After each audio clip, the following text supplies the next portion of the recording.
Sir आपने बोला था तो एक सवाल और स्टेटेड करवाएंगे। कवर करते हैं। मर्चेंडाइजिंग बिजनेस ये शेयर कर रहा हूँ मैं। हम्म,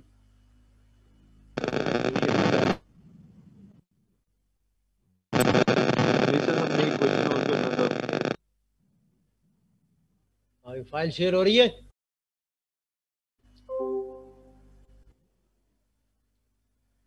फाइल शेयर हो रही है ना? जी सर यस हो सर, रही हो है। रही है। जी सर, हो रही है, लेकिन सर हमने एक क्वेश्चन और करना था। Chapter number 6, merchandising business. ठीक है, आपने सर्विस बिजनेस काफ़ी डिटेल में पढ़ लिया है। फिर भी मैं एक क्वेश्चन और रिवाइज करूंगा उसका बाद में। तो मर्चेंडाइजिंग बिजनेस हम पढ़ रहे हैं कि सर्विस बिजनेस के बाद हमारी सेकंड आ जाता है जो कोर्स में है मर्चेंडाइजिंग बिजनेस, यानी such company which purchase the goods and sell the goods in the same condition, right. Merchandising business है। सर्विस बिजनेस में तो जस्ट दे आर गिव्स है, like educational institutions, workshops, hospitals, right. तो अब merchandising business में देखिए क्या है, इट इज और मोर इम्पॉर्टेंट है। देखिए, a merchandising business is a company. ठीक है, शेयर हो रही है ना फाइल? यस सर, हो रही है। देखिए, मर्चेंडाइजिंग बिजनेस क्या है? A merchandising business is a company that purchases goods, finished goods, for the purpose of reselling them to the customer to earn a profit। ठीक है, मर्चेंडाइजिंग बिजनेस है कि कंपनी दैट परचेज गुड्स है for the purpose of resale, है उसको इस purpose के लिए परचेज किया गुड्स को कि उसको रीसेल करना है। तो ऐसी गुड्स को कहेंगे मर्चेंडाइजिंग गुड्स, है मर्चेंडाइजिंग इन्वेंट्री। ठीक है, जिसको हमने इस पर्पस के लिए परचेज किया है कि उसको रीसेल करेंगे, right, for the purpose of reselling them to the customer to earn a profit। Distributors, retailers, departmental stores, all are common examples of companies that buy goods for resale in merchandising business। ठीक है, distributors, department stores buy from manufacturers and sell to the retailers, who then sell to customers, right। ज़्यादातर जो departmental stores हैं बड़े बड़े, ठीक है, ये जो छोटी छोटी शॉप है वो भी मर्चेंडाइजिंग बिजनेस है। जैसे आपके सामने घर के आपके परचून की दुकान है, वो सब मर्चेंडाइजिंग बिजनेस है। ठीक है, तो ये और डिपार्टमेंटल स्टोर जैसे इम्तियाज स्टोर वगैरह है, ये सब दे बाय फ्रॉम द मैन्युफैक्चरर्स या फिर होल सेलर से आपने डायरेक्ट, जैसे मेन जो डिस्ट्रीब्यूटर्स हैं वहाँ से परचेज कर लिया है, या मार्केट से मेन जो होल सेलर से वहाँ से परचेज किया और फिर सेल कर रहे हैं। वरना ज़्यादातर डिपार्टमेंटल स्टोर जो मर्चेंडाइजिंग बिजनेस है वो डायरेक्टली परचेज करते हैं मैन्युफैक्चरर से, है जो फिनिश गुड्स बना रहे हैं। ठीक है, और उसको फिर रीसेल करते हैं सेम कंडीशन में बट विथ सम प्रॉफिट। एक चीज़ हमने एक्स आइटम खरीदा 500 का, आप उसको बेच रहे हैं प्लस प्रॉफिट करके 550 पे। ठीक है, तो ये बिजनेस है कि आपने अप्रोप्रिएट मुनासिब प्राइस पे परचेज किया किसी तरह, उसको फिर हमने प्रॉफिट ऐड करके उसको सेल कर रहे हैं। तो ये सब हमारे जो बिजनेस है, ये कंपनी है जो ये कहलाएंगी मर्चेंडाइजिंग बिजनेस इनका। ठीक है, ये सर्विस बिजनेस के बाद आ रहा है मर्चेंडाइजिंग। इसी तरह एक मैन्युफैक्चरिंग बिजनेस होता है, वो अलग है, तो वो आप कॉस्ट अकाउंटिंग पढ़ेंगे तो उसमें आएगा वो। तो मैन्युफैक्चरिंग बिजनेस जो थर्ड क्लास का है, थर्ड कैटेगरी आती है। देखो, फर्स्ट है सर्विस बिजनेस, मर्चेंडाइजिंग बिजनेस, और फिर मैन्युफैक्चरिंग बिजनेस है, जैसे फार्मास्यूटिकल इंडस्ट्रीज, टेक्सटाइल इंडस्ट्रीज, ये सब जो है वो आपके असम्बलर्स जितने, जैसे इंडस मोटर्स, पाक सुजुकी है, ये सब मैन्युफैक्चरर्स हैं। ठीक है, तो हमने ये मर्चेंडाइजिंग बिजनेस को देखा कि they purchase the goods from the manufacturer wholesalers and sell it to the customers, right. तो देखिए, अब हम आते हैं आगे नेक्स्ट पेज पे। The way in which it is continued है, the way in which a merchandising business makes a profit is by acquiring goods at a reasonable cost, at a reasonable price, right, and adding markup, यानी कि adding markup यानी adding some profit on it and then charging prices to the customer। यानी कि एक चीज 100 रुपये में purchase किया, 20 रुपये उसमें प्रॉफिट ऐड किया, 120 हो गया, उसको ऐड किया तो 120 हो गया, और 120 इसकी प्राइस फिक्स की और बेच दिया उसको। ठीक है, transportation cost of the items purchase, देखो ये भी इंपॉर्टेंट है, transportation cost of the items purchased are added into the purchase cost of merchandising to arrive at a gross profit है। अमूमन अगर हम गुड्स ऐसी परचेज कर रहे हैं for the purpose of resale, तो उस पर जो ट्रांसपोर्टेशन कॉस्ट होती है ना, खासतौर पर मैंने हमारी शॉप जो है वो गुलशन इकबाल में हमने चीज़ खरीदी, फर्ज करो we purchase it from the Korangi से, कोरंगी से हमने बाय किया फैक्ट्री से, और गुलशन तक लाने में हमें जो फ्रेट पे करेंगे ना, तो फ्रेट हम क्यों पे कर रहे हैं, फ्रेट यानी कि हमने ट्रक से लेकर आए, अब हम फ्रेट पे कर रहे हैं उस पर, क्योंकि पूरे ट्रक में हमने गुड्स को लोड करके लेकर आए, तो ज़ाहिर है हमें फ्रेट पे करना पड़ेगा, यानी कि ट्रांसपोर्टेशन चार्जेस। तो ये ट्रांसपोर्टेशन चार्जेस जो हमने चीज़ परचेज की उसी का पार्ट हो गया, ये उसी में ऐड कर दिया जाएगा है। और इस फ्रेट को क्या कहेंगे, फ्रेट इन, इसका मतलब पार्ट ऑफ द परचेज है, ये purchase price, invoice price plus freight in, ये इसमें उसकी कॉस्ट में ऐड कर दिया जाएगा, क्योंकि ये डायरेक्ट कॉस्ट है उसको bring the item from the Korangi to our factory, our premises, our shop, तो वो फ्रेट हम कहेंगे फ्रेट इन, कैरिज इन और ट्रांसपोर्टेशन इन। ठीक है, 3 नाम है इसको हम परचेज के अंदर ऐड कर देते हैं फ्रेट इन को। ठीक है, तो आगे चले। देखिए, all accounting cycles are likely to service business. देखिए, अकाउंटिंग साइकिल सेम है जो हमने पढ़ लिए है कि आपने गुड्स को डे टू डे हम जनरल एंट्री पास कर रहे हैं, पोस्टिंग कर रहे हैं, ट्रायल बैलेंस बना रहे हैं, मंथ एंड पे फिर एडजस्टमेंट कर रहे हैं, फिर एडजस्टेड ट्रायल बैलेंस बना रहे हैं, फिर हम इन फाइनेंशियल स्टेटमेंट्स बना रहे हैं, फिर ईयर एंड पे क्लोजिंग एंट्री कर रहे हैं। ठीक है, फिर पोस्ट क्लोजिंग ट्रायल बैलेंस सब सेम है, लेकिन क्या है कि इसमें कुछ एडिशनल आइटम्स भी आ रहे हैं। देखिए, ऑपरेटिंग एक्सपेंस के अलावा भी आते हैं। देखिए, all accounting cycles are likely to service, however, ये देखो ये इंपॉर्टेंट है, हाउएवर इनकम स्टेटमेंट फॉर्मेट और merchandising business will be different as compare to service business. लेकिन इसमें इसका फॉर्मेट जो होगा इनकम स्टेटमेंट का वो जरा डिफरेंट होगा। क्यों? बिकॉज एडिशनल आइटम्स आ रहे हैं, हमें कॉस्ट ऑफ गुड्स सोल्ड भी कंप्यूट करनी है, इसलिए ये हमारा फॉर्मेट डिफरेंट हो जाता है ना। वहाँ तो revenue less expenses, less operating expenses, but यहाँ sales minus cost of goods sold, उसकी एक वर्किंग करनी पड़ती है कॉस्ट ऑफ गुड्स सोल्ड की। ठीक है, वो अभी वर्किंग बताएंगे। फिर ग्रॉस प्रॉफिट फिर आएगा, फिर हम कहेंगे ग्रॉस प्रॉफिट, फिर लेस ऑपरेटिंग एक्सपेंसेस, तो हमारे पास आएगा प्रॉफिट बिफोर टैक्स। ठीक है, तो इसलिए फॉर्मेट डिफरेंट हो जाता है यहाँ पर आपका मर्चेंडाइजिंग बिजनेस है। ठीक है, देखो, however income statement format merchandise business will be same as compare to service business due to some additional items such as, क्या आइटम्स आ रहे हैं, सेल्स, वहाँ तो रेवेन्यू आ रहा था ना, रेवेन्यू अर्न, लेकिन यहाँ पर सेल्स यानी कि जो गुड्स बेचेंगे उसकी सेल्स, फिर सेल्स रिटर्न्स भी हो सकता है, सेल्स डिस्काउंट ये भी हो सकता है, परचेज फिर हम कर रहे हैं, परचेज ऑफ मर्चेंडाइज, फ्रेट इन, देखो ये एडिशनल फ्रेट इन, ये जो गुड्स परचेज की उस पर फ्रेट पे किया, अभी बताया जैसे। फिर परचेज रिटर्न्स भी हो सकता है, कंपनी कुछ आइटम्स को रिटर्न कर सकती है due to some any reason, wrong supply, defective items. Purchase discount भी हो सकता है, आप कुछ डिस्काउंट आपको परचेज पे हमें मिल रहा है। ठीक है, जैसे सेल्स डिस्काउंट होता है इस तरह परचेज डिस्काउंट भी। मर्चेंडाइज इन्वेंट्री फिर होगी, ओपनिंग और क्लोज दोनों, और computation of cost of goods sold figure, और फिर कंप्यूटेशन करना कॉस्ट ऑफ गुड्स सोल्ड की फिगर को। तो ये आइटम्स हमारे एडिशनल आइटम्स आ जाते हैं accounting merchandising business. In addition to accounting cycle same है, बट सम अदर आइटम्स आ गए, तो इसको भी इनको भी क्लोज करना पड़ेगा। ठीक है, ये सब आइटम्स जो हैं ये इनको हमें क्लोज करना है, freight in, purchase returns, purchase discount, ये भी सब जो एक्सपेंसेस है, सेल्स रिटर्न्स। अब जैसे रेवेन्यू के अंदर हमारे पास सेल्स आ रहा है, सेल्स रिटर्न्स हो रहा है, वहाँ पर कोई रिटर्न का कॉन्सेप्ट नहीं था आपका सर्विस बिजनेस में, यहाँ रिटर्न्स भी है, डिस्काउंट भी है। ठीक है, बहुत सी चीज़ें आपकी एडिशनल आ जाती हैं। तो देखिए, राइट, तो अब देखिए नेक्स्ट पेज पे, देखिए ये देखिए इनकम स्टेटमेंट किस तरह बनाएंगे।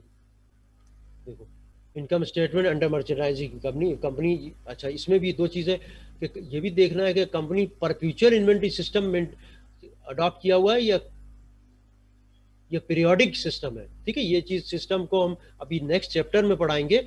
इसको अभी इतना समझ लो कि परपेचुअल की अगर आप इंग्लिश मीनिंग देखोगे उसका मतलब होता है कंटिन्यूएशन हो, जिसके अंदर ब्रेक ना हो।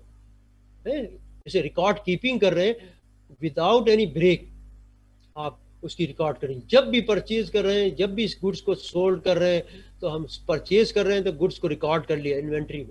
जब सेल किया तो इन्वेंट्री को सोल्ड में डाल दिया, फौरन वो सोल्ड में चली गई।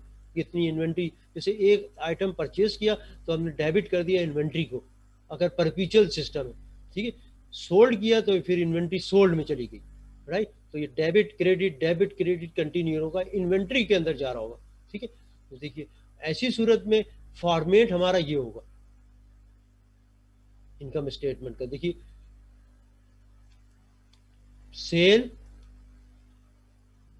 सेल्स रिटर्न्स एंड अलाउंसेस, ये अगर क्वेश्चन में गिवन होगा सेल्स रिटर्न तो लिखोगे यहाँ पर, अदरवाइज लिखने की जरूरत नहीं होगी। सेल तो होगी, अगर सेल्स रिटर्न्स भी है, सेल डिस्काउंट भी है, देन यू विल राइट। अगर ओनली सेल्स रिटर्न्स है, डिस्काउंट नहीं है, तो फिर लिखने की जरूरत नहीं। देखो ये दोनों चीज, तो सपोज हम विद ऑल प्रोविजन बात करें ना, सेल्स रिटर्न्स भी है, सेल डिस्काउंट भी है, तो ये हमें इनका टोटल 2100 ये माइनस कर दिया, तो नेट सेल आ गई। अब हमने क्या किया, less cost of goods sold, यानी कि जितना इन्वेंट्री परचेज किया ना उसमें से जितना सोल्ड कर दिया वो उसकी गई। और इन्वेंट्री में हम परचेज करते जा रहे हैं, इन्वेंट्री में डेबिट कर रहे हैं। ठीक है, अब डेबिट हो रहा है, पूरे महीने में हमने 5 लाख रुपए की इन्वेंट्री परचेज की, डेबिट हो गई कॉस्ट ऑफ गुड्स अपने इन्वेंट्री में।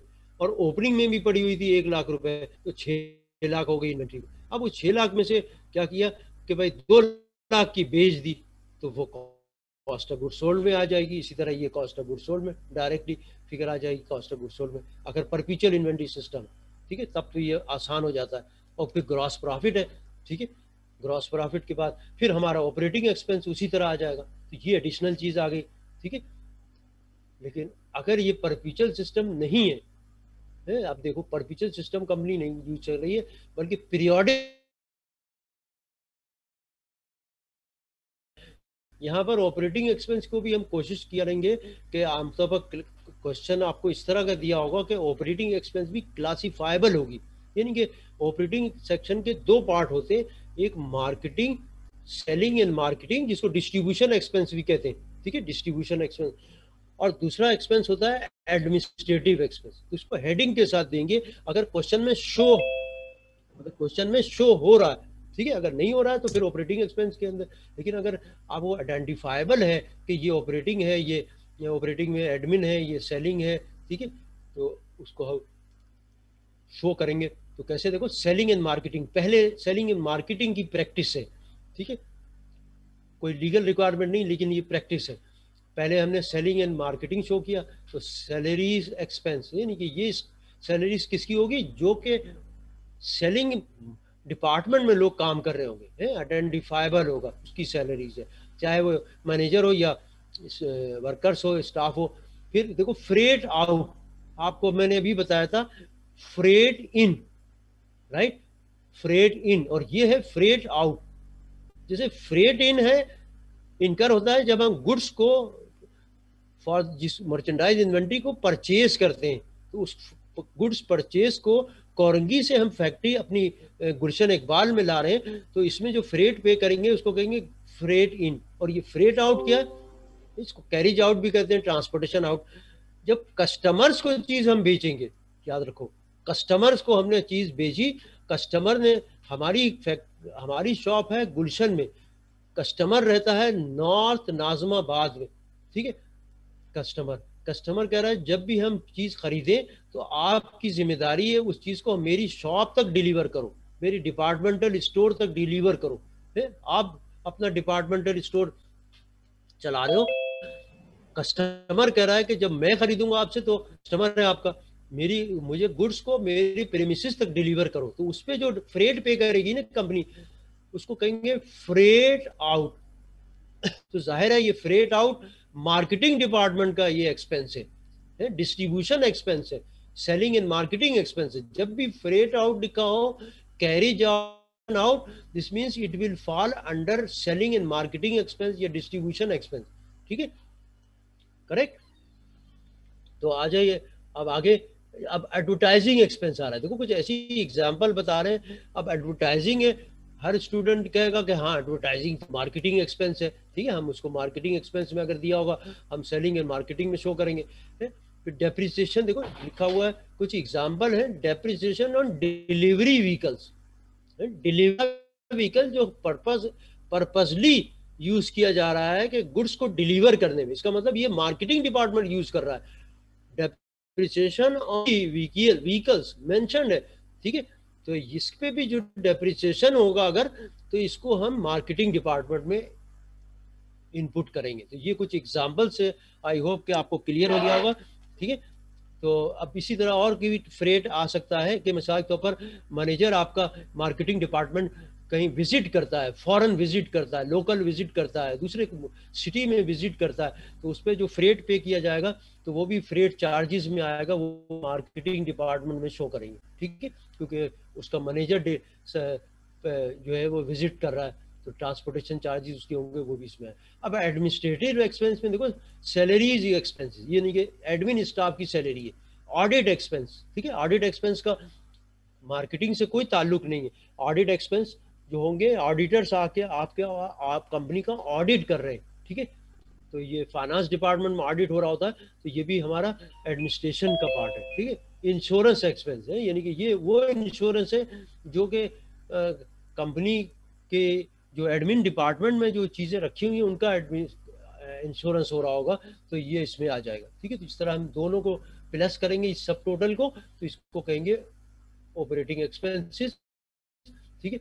तो ये टोटल आ गया, और फिर इस ग्रॉस प्रॉफिट में से माइनस किया तो हमारे पास, हम इसको फिगर को कहेंगे ऑपरेटिंग प्रॉफिट, ठीक है। और अगर आपका इनकम टैक्स के ऑपरेटिंग प्रॉफिट के बाद कोई एक्सपेंस और नहीं हो रहा है, तो हम इसको income tax taxable income tax expense operating profit भी कर सकते हैं, और प्रॉफिट बिफोर टैक्स भी कहला सकता है ना, इसको प्रॉफिट बिफोर टैक्स, ठीक है, अगर और एक्सपेंसेस नहीं हो रहे तब, ठीक है। तो ये आपके पास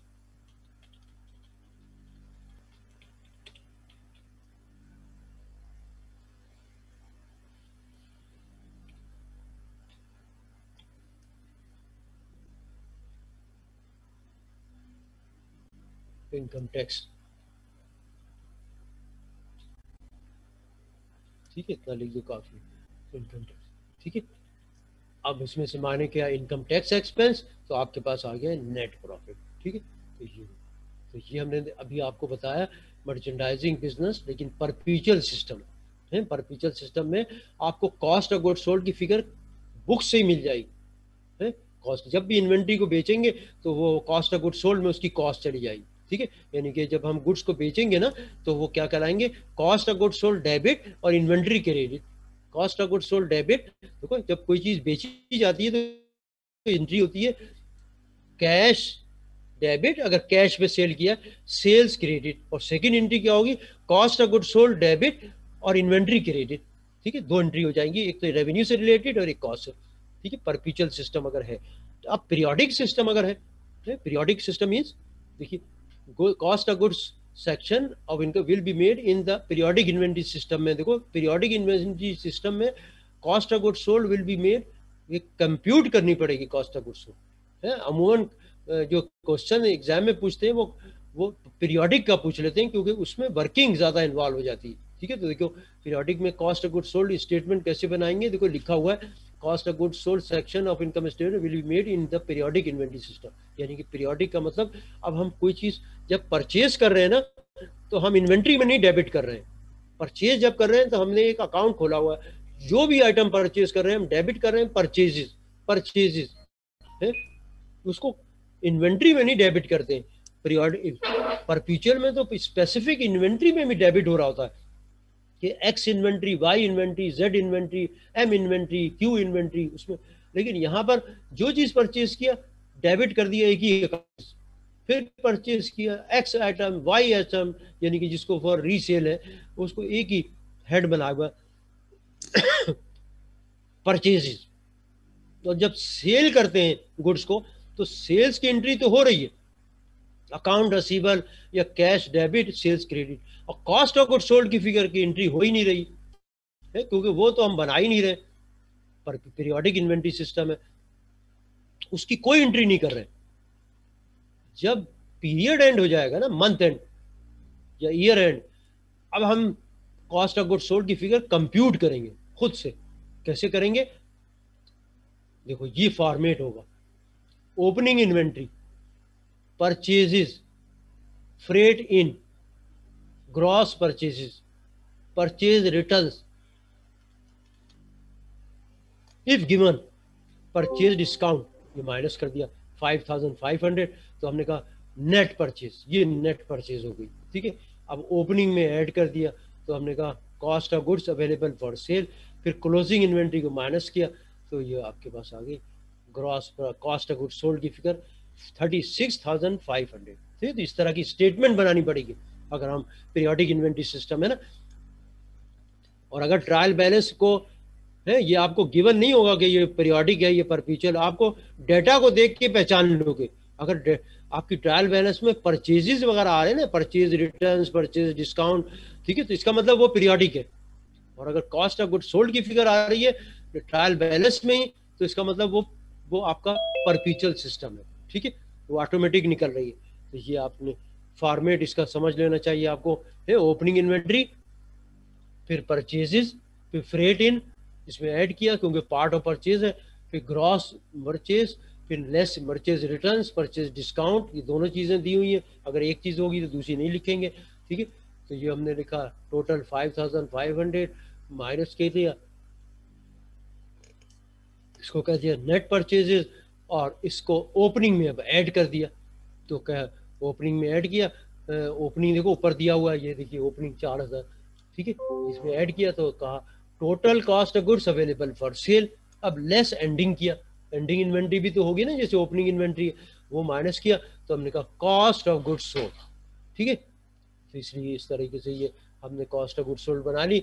और देखो नोट भी दिया हुआ है आपको और बताने के लिए कि it is advisable to prepare it separately, income statement के साथ भी बनाई जा सकती है, तो सेपरेटली भी है, and incorporate the final figure of cost of goods sold in the income statement, ठीक है। इसको सेपरेटली कंप्यूट किया,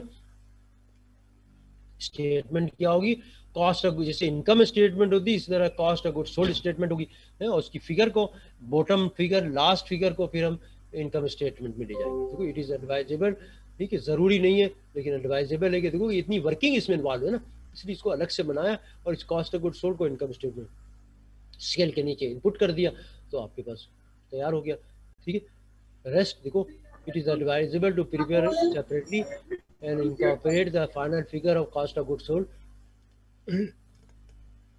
in income statement. Note rest part of the income statement will be the same, बाकी part जो operating expenses, income tax, वो same होगा, ठीक है। तो ये अब देखिए एक चीज़ और बता रहे हैं, नोट बहुत इंपॉर्टेंट है कि जब हम additional items in closing entries of merchandising business में, ये कुछ जब हम क्लोजिंग एंट्री करेंगे मंथ एंड ईयर एंड पे, तो कुछ एडिशनल आइटम्स आ रहे हैं ना मर्चेंडाइजिंग बिजनेस में। एडिशनल आइटम्स आपको बताया था अभी, merchandising business, sales, sales return, sales discount, purchase, purchase return, purchase discount, cost of goods sold, opening inventory, closing inventory, ठीक है, ये एडिशनल आइटम्स आ रहे हैं, यानी कि आपके सर्विस बिजनेस को से कंपेयर कर रहे हैं, तो ये एडिशनल आइटम्स, ठीक है, में क्लोज टू द, तो ये इसलिए क्लोजिंग, इसके अंदर हम इनको भी क्लोज करेंगे हम, ठीक है। जैसे हमने एक्सपेंसेस को क्लोज करते हैं ना, तो क्लोजिंग जब इसको करेंगे तो इसकी भी क्लोजिंग करेंगे, इसमें एडजस्ट करेंगे, क्लोजिंग में डिस्काउंट भी जाएगा, सेल्स रिटर्न्स भी जाएगा, परचेजेस भी जाएगी, परचेज डिस्काउंट भी जाएगा, परचेज रिटर्न्स भी होगा, सब क्लोज करेंगे, ठीक है, बिजनेस के अंदर। तो इस तरीके से आपका ये लेक्चर जो है जिससे रिलेटेड मैंने आपको समझा दिया, ठीक है, अब इसमें कोई चीज पूछना चाह रहे हो तो बताओ। हाँ भाई, पेज नंबर 7 पे, ब्रेक पेज नंबर 7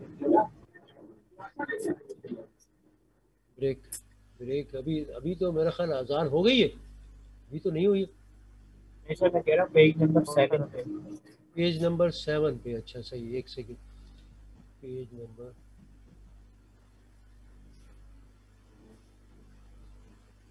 सर यहाँ पे 44,500 आएगा ना? इसमें क्या पूछना चाह रहे हो? इसमें मैं पूछना चाह रहा हूँ total cost of goods for available for sale. Cost good sold की जो फिगर कंप्यूट की है पीरियोडिक में, ये इस तरीके से ये वर्किंग करनी पड़ेगी। क्या करेंगे? 44,500 आएगा ना ऐड करने के बाद? क्या कह रहे हो? मैं कह रहा हूँ 44,500 आएगा ना ऐड करने के बाद, यहाँ पे 45 लिखा हुआ है। 45,500 ये फिगर कह रहे हो?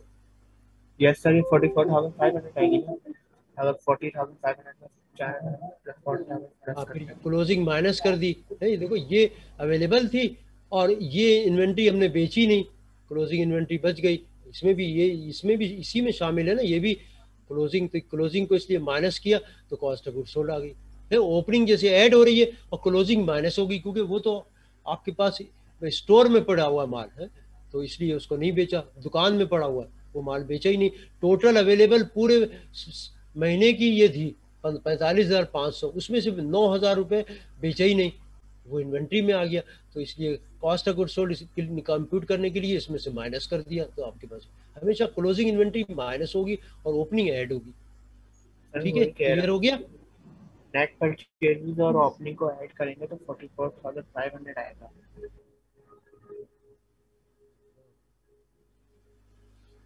Net purchase sir opening inventory 4,000 है तो 4,000 में 40,500 ऐड करेंगे तो 44,500 ही आएगा। सर आपने 45,500 लिखा हुआ है। मैं यही कह रहा हूँ। एक सेकंड यार, परचेज देखो ये 46,000 आ रही है, ये फिगर नजर आ रही है?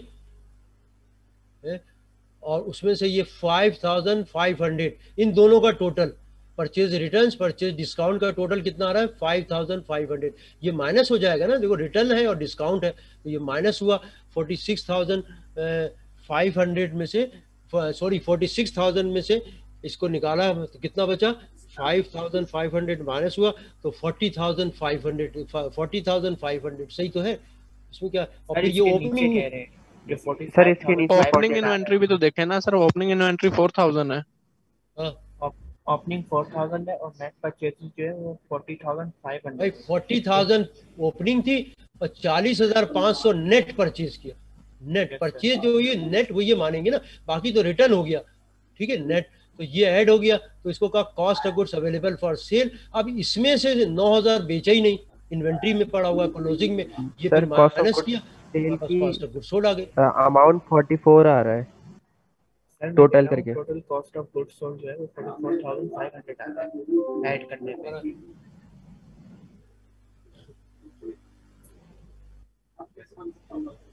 44 कहाँ से ला रहे हो? सर 40 में 4 जमा करेंगे तो 44,500 ही होगा सर। सर ये ओपनिंग इन्वेंट्री और नेट परचेज को दोनों को ऐड कर 4,000 रहे हैं। में 40,500 जमा करो, कितना आ जाएगा? ये नहीं आ रहा? 44,500 सही तो है। 4,000 प्लस 4,500 तो आपका कितना हो गया? 44,500 आएगा। एक सेकेंड, हाँ एक मिनट। 4,000 प्लस 40,500, ठीक है, 44,500, ठीक है, ओके। 44,500 ये माइनस कर दिया, अब 9,000 इसमें से, ठीक है, तो 35,500। चलो अब ठीक है,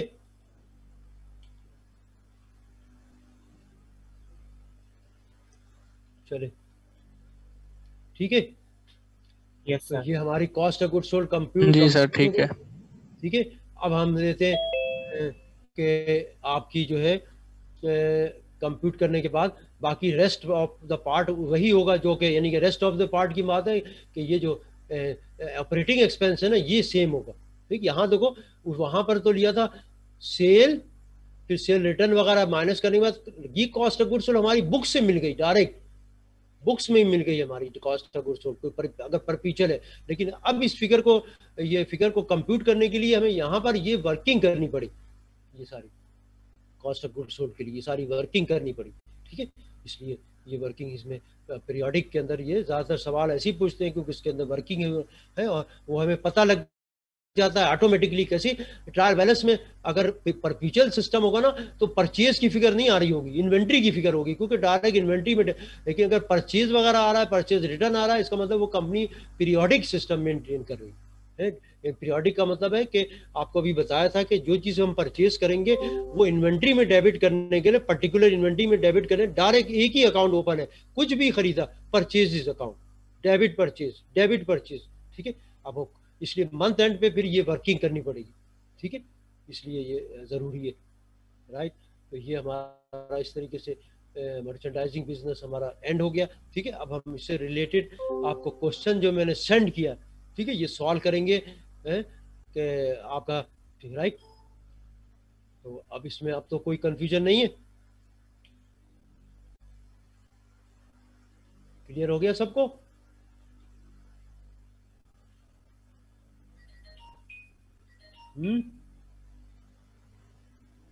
सर चले अब आगे चलते हैं। अब क्वेश्चन जो मैंने आपको सेंड किया है ये देखिए, ये मैं शेयर भी कर रहा हूँ।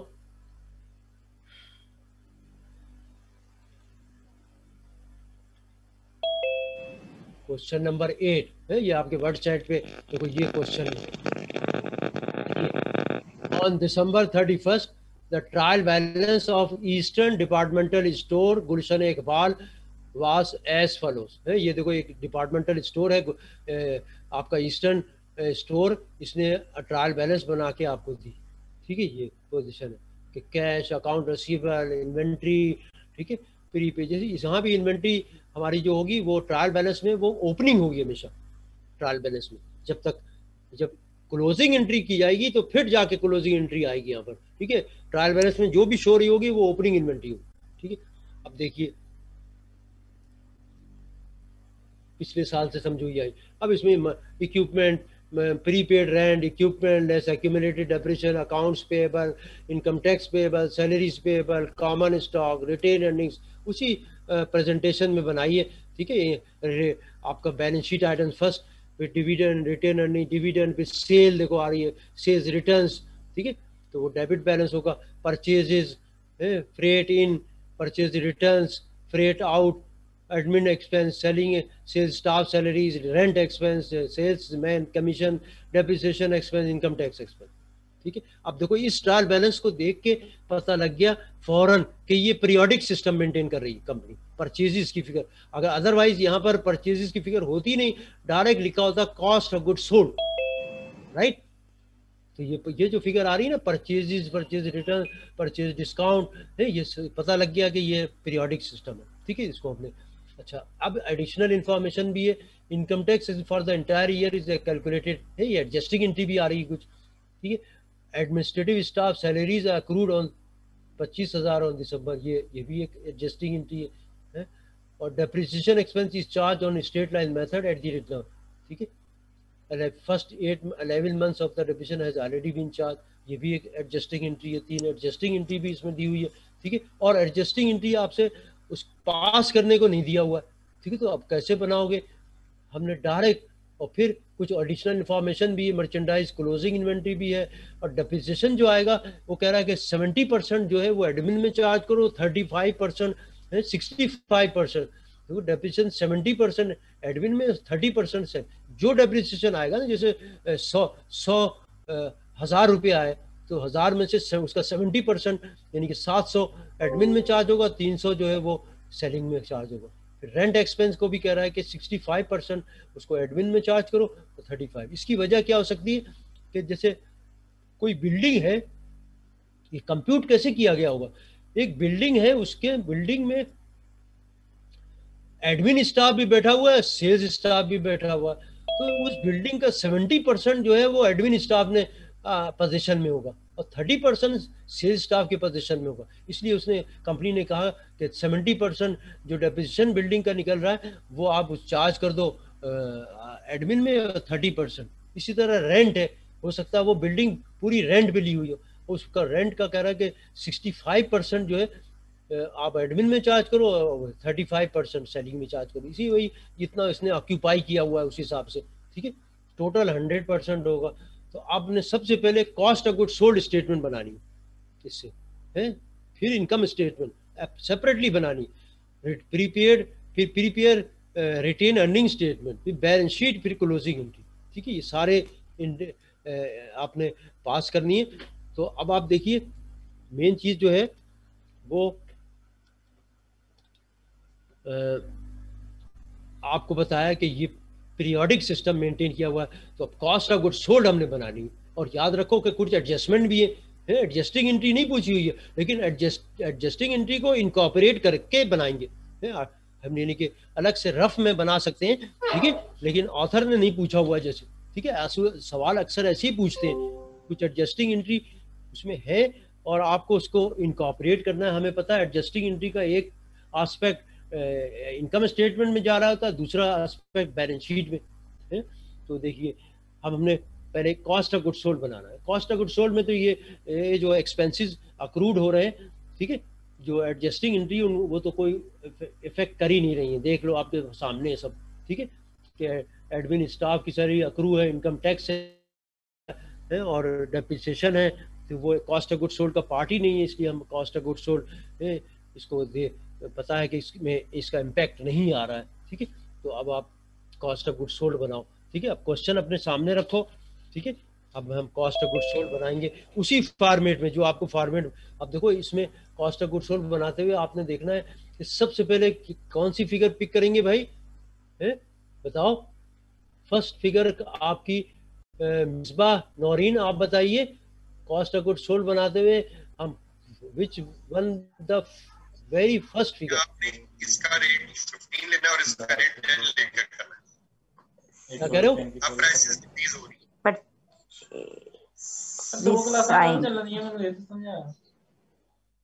सबसे पहले कौन सा आइटम आएगा? ओपनिंग इन्वेंट्री, ठीक है। तो सबसे पहले जब हम कॉस्ट ऑफ गुड सोल्ड बनाएंगे, अभी मैं आपको समझाया भी था, देखो फिर मैं फॉर्मेट आपको शो कर रहा हूं, ये देखिए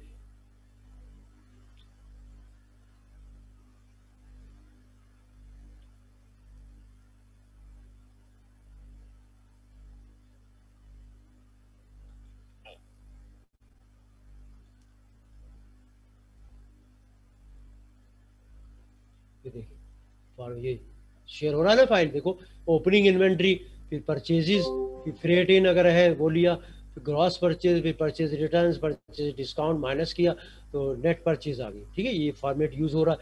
तो आप देखो फिर वापस आओ क्वेश्चन पे, देखिए तो फिर ये फाइल शेयर करते हैं, देखिए कॉस्ट ऑफ गुड्स सोल्ड की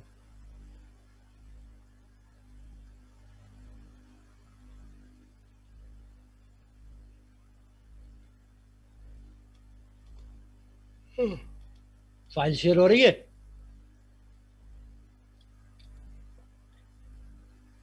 यस सर हो रही है ना? बोलो भाई। सर हो रही है। चलो देखो, eastern department store cost of good sold statement for the year ended, ठीक है, ये हमने लिखा उसी तरीके से कॉस्ट एंडेड। और फिर हमने कहा ओपनिंग इन्वेंट्री, देखो आप देखो, आप क्वेश्चन अपने सामने रखो, ओपनिंग इन्वेंट्री देखो क्या दी हुई है क्वेश्चन में, 35,000। अब देखो फिर हमने ट्रायल बैलेंस से फिगर किया, परचेज को पिक किया, परचेजेस, टोटल परचेजेस जो दी हुई है 35,000, ठीक है, वो 35,000। अब देखिए कितनी है, 4,50,000। देखो क्वेश्चन में देखो 4,50,000 परचेजेस की फिगर है, ठीक है।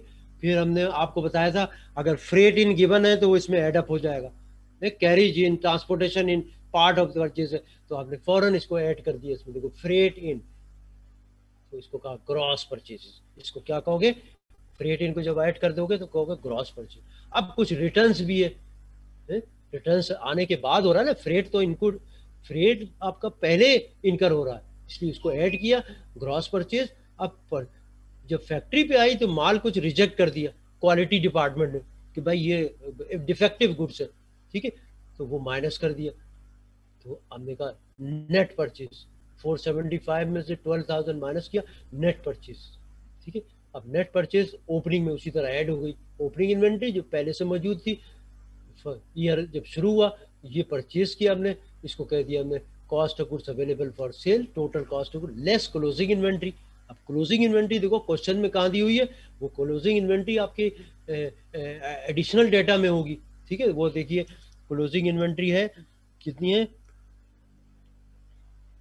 हाउ मच, 56,000, ठीक है। तो 56,000 इसको कहा लेस क्लोजिंग मर्चेंडाइज इन्वेंट्री 56,000, तो आपके पास आ गई कॉस्ट ऑफ गुड्स सोल्ड 442,000 क्या। अब इसमें आपको कोई कंफ्यूजन है तो बताओ।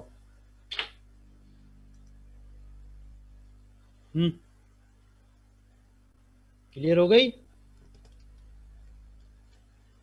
Yes sir. ठीक है। और अगर परपीचुअल सिस्टम होता तो ये ट्रायल बैलेंस में कॉस्ट ऑफ गुड्स सोल्ड की फिगर नहीं, फिर बनाने की जरूरत नहीं थी, डायरेक्ट इन सेल में इनपुट हो जाती इनकम स्टेटमेंट में। अब ये फिगर हमारी कहाँ जाएगी? इनकम स्टेटमेंट में 442,000, ये देखिए इनकम स्टेटमेंट। अब देखिए इनकम स्टेटमेंट आपने बनाई,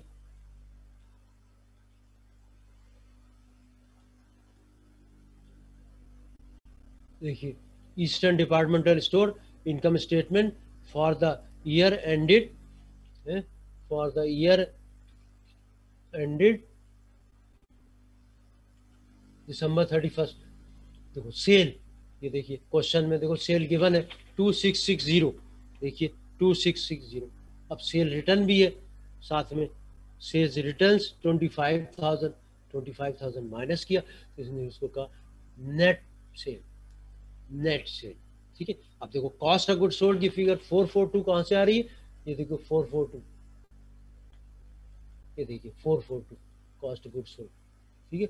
इसको हमने वहाँ पर ले गए आपके इनकम स्टेटमेंट में, किसको? 442 को, तो इसलिए ये इनकम स्टेटमेंट आपकी 442, देखिए इनकम स्टेटमेंट में आए तो आपने देखा 442, ये देखिए सेल, सेल रिटर्न, पहले तो सेल देंगे ना, सेल रिटर्न्स भी है क्वेश्चन में, सेल्स रिटर्न्स 25,000, नेट परचेज और less cost of goods sold. ये आपके जो शेड्यूल बनाया कॉस्ट ऑफ गुड्स सोल्ड का, उससे फिगर पिक किया, ये इसमें लेस किया, और इसको फिर हमने कहा gross profit, this will be called gross profit, ठीक है। Sales minus cost of goods sold will be, the difference will be called the gross profit, ठीक है। आपने ग्रॉस प्रॉफिट निकाल लिया, ठीक है। अब हम ग्रॉस प्रॉफिट के बाद ऑपरेटिंग एक्सपेंसेस इनपुट करेंगे इसमें, ठीक है। ऑपरेटिंग एक्सपेंसेस इनपुट होंगे आपके 1 by 1, और आपको पता है ऑपरेटिंग एक्सपेंस की फिगर सब हाईलाइट हो रही है। हमने 2 सेक्शन बनाने इसके, पहला सेक्शन है आपका सेलिंग एंड मार्केटिंग एक्सपेंस या डिस्ट्रीब्यूशन एक्सपेंस, और दूसरा एडमिन एक्सपेंस, ठीक है। तो देखिए हाँ, लेस ऑपरेटिंग एक्सपेंस, देखो ये इसमें पहले लिखा सेलिंग, देखो सेलिंग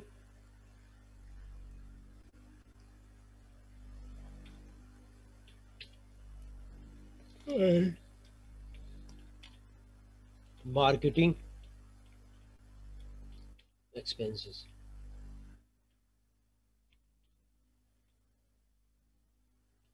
ठीक है। क्योंकि मैनी आइटम्स हैं तो हमने, अब हम ट्रायल बैलेंस पे गए वापस, ठीक है।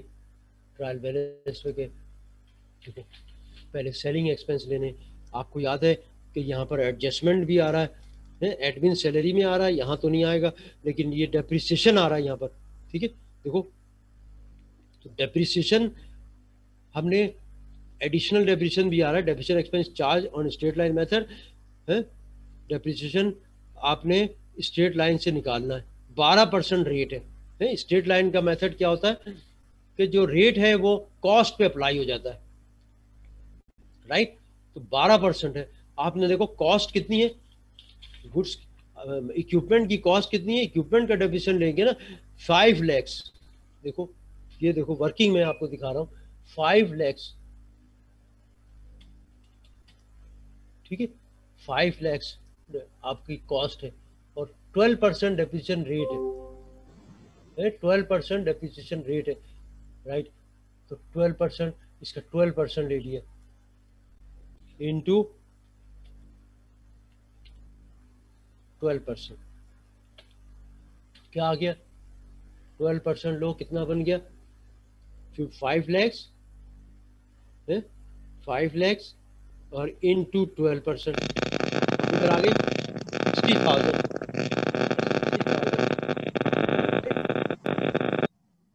देखिए 60,000 की फिगर आ गई। क्या हम ये है डेप्रिसिएशन हमारा पूरे साल का 60,000 है, ठीक है। और हमें पता है कि 11 महीने के देखो चार्ज कर चुके हैं। देखो क्वेश्चन में देखो पूरे साल का डेप्रिसिएशन है ना, तो 11 महीने चार्ज हो चुका है, फर्स्ट 11 मंथ्स ऑलरेडी चार्ज, ठीक है। वो अब फिगर आ रही है कितनी डेप्रिसिएशन एक्सपेंस में आपकी, क्या फिगर है,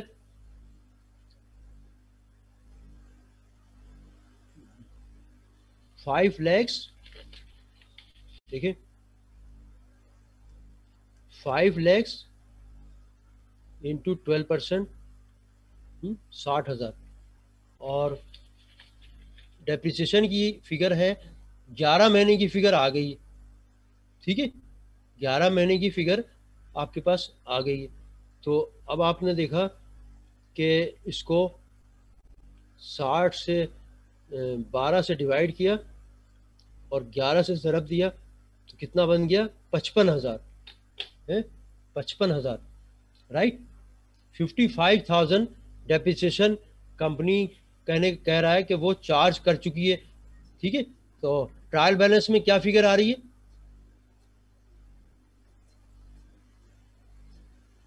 कितनी आ रही है ट्रायल बैलेंस में फिगर, भाई 11 से मल्टीप्लाई किया 12 से डिवाइड हो जाएगा अगर एक महीने का निकालना हो। मेरी बात सुन रहे हो, देखो ये जो admin depreciation expense to charge on the straight line method 12% first 11 months of depreciation has already been charge, ठीक है। उस हिसाब से आपका डेप्रिसिएशन कितना आना चाहिए, 5 lakhs का 12% लो तो 60,000 आया, और 11 महीने का कितना होगा डिवाइडेड बाई 12 ज़रब 11, ठीक है। तो 55,000 डेप्रिसिएशन चार्ज कर चुके हैं। तो यहाँ मिस्टेकनली ट्रायल बैलेंस में लिखा हुआ है 72,000, ठीक है। ये हम आपको करेक्ट कर रहे हैं, कहने का बार बार इसीलिए पूछ रहा हूँ, ये यहाँ पर डेप्रिसिएशन समझो 55,000 है, 72,000 नहीं है, ठीक है। 55,000 है ये, ठीक है। हमने पूरे साल का डेप्रिसिएशन चार्ज करना है। 11 महीने का ट्रायल बैलेंस में कितना आ रहा है 55,000 है, 72,000 मिस्टेकनली आ रहा है, ठीक है। उसको सही कर लिया मैंने, तो 72,000। तो ये हमने आपको ये जो ट्रायल बैलेंस है ना, देखो ये दो ट्रायल बैलेंस में आप शो करता हूँ, आप अपने उस पर करेक्ट कर लो। देखो ये जो फिगर है 72,000, हमने कहा ये 55,000 है, ठीक है। ये हमने ले लिया 55,000, ठीक है। यहाँ पर 55,000 आ गई, ठीक है। और ये 17,000 जो है हमने क्या किया कि ये कैश को बढ़ा दिया इससे 17,000 से, ताकि ट्रायल बैलेंस 17,000 से, ताकि ट्रायल बैलेंस का debit balance credit balance out ना हो जाए, ठीक है। मिस्टेक थी इसके अंदर, तो ये हो गया 1581। ये जो ओपनिंग बैलेंस है आपका, ये कैश का जो कैश जो है ये 1481 है, ठीक है। बस ये करेक्ट कर दिया हमने, इसको मिस्टेक थी इसमें, ठीक है, सही है। तो अब देखें डेप्रिसिएशन जो है हम चार्ज करेंगे, ठीक है। डेप्रिसिएशन हमने चार्ज करना है, पूरे साल का आ रहा है 60,000, ठीक है। तो 55,000 चार्ज हो चुका है, इसका मतलब 5,000 हमारा और आएगा डेप्रिसिएशन, ठीक है। तो ये देखिए यहाँ पर हमने 5,000 और डेप्रिसिएशन एंट्री क्या हुई होगी, देखो depreciation expense debit, depreciation expense debit, ठीक है, और 5000 है, और एक्यूमुलेटेड डेप्रिसिएशन क्रेडिट। ये एंट्री आपसे पूछी नहीं, लेकिन ये याद रहे कि ये एंट्री की होगी, एक्यूमुलेटेड डेप्रिसिएशन क्रेडिट बाय 5000। इसका मतलब क्या हुआ कि हम इनकम स्टेटमेंट में, देखो इनकम स्टेटमेंट में डेप्रिसिएशन को 5000 से बढ़ा देंगे, ठीक है, और एक्यूमुलेटेड डेप्रिसिएशन में भी 5000 रुपये बढ़ा देंगे, ठीक है, क्योंकि ये अमाउंट हमने एडिशनल ऐड किया एडजस्टिंग एंट्री के थ्रू, ठीक है। तो हमारी जब हमने या बना रहे हैं, जब इनकम स्टेटमेंट बनाएंगे हम, तो फिर देखिए सेलिंग एंड मार्केटिंग में हमने एक्सपेंसेस को वन बाय वन लिया। देखिए अब देखो ट्रायल बैलेंस, देखो अपने सामने उठाओ ट्रायल बैलेंस, देखो ऊपर से एक्सपेंसेस को चेक करते जाओ, ठीक है। फ्रेट इन तक हमने इनकॉर्पोरेट कर दिया है, ठीक है, पर देखिए फ्रेट आउट, आपको बताया था फ्रेट आउट जो है वो हमेशा मार्केटिंग में जाएगा, है फ्रेट आउट, यहां लिख दिया देखो फ्रेट आउट, फ्रेट आउट, ये इसमें कोई एडजस्टमेंट भी नहीं आया, ठीक है। तो फ्रेट आउट हमने ले लिया, कितना है फ्रेट आउट, देखो 28,000, 28,000। अब सेकंड आइटम चूज किया, ये टिक कर लो, ये हमने इनकॉर्पोरेट कर दिया, ठीक है। नेक्स्ट आइटम है एडमिन स्टाफ सैलरीज, 28,000 है, कितना है, नहीं 1,70,000। अब बताओ 1,70,000 लेंगे हम यहाँ पर एडमिन स्टाफ सैलरी, बताओ क्या ली जाएगी, नो सर, इसमें डेप्रिसिएशन चार्ज होगा, है इसमें डेप्रिसिएशन चार्ज करेंगे। आपका माइक पता नहीं, देखो एडमिन स्टाफ में अक्रूड एक्सपेंस भी हो रहे हैं, एडमिन स्टाफ सैलरीज में 25,000, ठीक है। तो इसका मतलब एक एंट्री हुई है, यहाँ तो लिखा हमने क्या है, एडमिनिस्ट्रेटिव स्टाफ सैलरी, एडमिनिस, अब ये तो इसमें तो नहीं आएगा ना, सेलिंग एक्सपेंस में तो ये आएगा ही नहीं, इसको छोड़ दो, है। अभी जब उस एडमिन बनाएंगे तो फिर लेंगे सेल्स स्टाफ सैलरीज, ये इसमें तो कोई एडजस्टमेंट हुआ ही नहीं है, इसको हमने लिख दिया सेल्स स्टाफ, देखो स्टाफ सैलरीज, इसमें कोई एडजस्टमेंट हो ही नहीं रहा, ठीक है, एज इट इज ले लिया। कितनी फिगर देखो, सेल्स स्टाफ सैलरीज की फिगर है 1,40,000, ये ले लिया। अब नेक्स्ट गए रेंट एक्सपेंस, देखो रेंट एक्सपेंस, रेंट एक्सपेंस में कोई एडजस्टमेंट तो नहीं है, लेकिन रेंट एक्सपेंस हम फिगर कितनी लेंगे यहाँ पर एडमिन से, रेंट एक्सपेंस देखो आपको पता है कि रेंट एक्सपेंस में क्वेश्चन में गिवन है कि 65 टू एडमिन, 35 टू सेलिंग। तो हम क्या करेंगे, ये देखो रेंट एक्सपेंस लिखे और यहाँ पर अमाउंट लिख दिया, कितना है रेंट टोटल, देखिए रेंट एक्सपेंस है टोटल 150 का ले लिया 35%, देखिए 35% है, ये 35% की फिगर को हमने, इसकी फिगर ली 35%, राइट। और ये फिगर कितनी आ गई भाई, 150 का 35%, क्वेश्चन में गिवन है 150 इंटू 35%, कितना फिगर बन गया 52,500, 52,500। समझ गए कैसे आया, ये क्लियर हो गई बात, यस सर। ठीक है। 35 क्यों लिया, क्योंकि क्वेश्चन में मेंशन है कि जो रेंट एक्सपेंस होगा उसका 35% सेलिंग में है और 70 बाकी 65% जो है वो एडमिन में, ठीक है। तो हमने अभी एडमिन तो बना ही नहीं रहे, अभी तो हम सेल्स स्टाफ की सैलरी सेलिंग एक्सपेंस ले रहे हैं, वो भी ले लिया। अब आ जाओ है रेंट एक्सपेंस के बाद सेल्समैन कमीशन, हमें पता है ये तो 100% मार्केटिंग में जाएगा, है। सेल्समैन कमीशन का तो एडमिन से तो कोई ताल्लुक नहीं है, सेल्समैन कमीशन उसे देते हैं जो कि एक स्टाफ का बंदा है जो कि सेल्स कमीशन पे काम कर रहा है, कि सेल करेगा उसको 2% कमीशन मिलेगा, 4% कमीशन मिलेगा, तो जाहिर है वो तो उसका तो मार्केटिंग डिपार्टमेंट से ताल्लुक है ना, एडमिन से तो नहीं कोई ताल्लुक, इसलिए ये तो 100% और इसमें कोई एडजस्टमेंट भी नहीं है। तो सेल्समैन क्या है, देखो सेल्समैन कमीशन,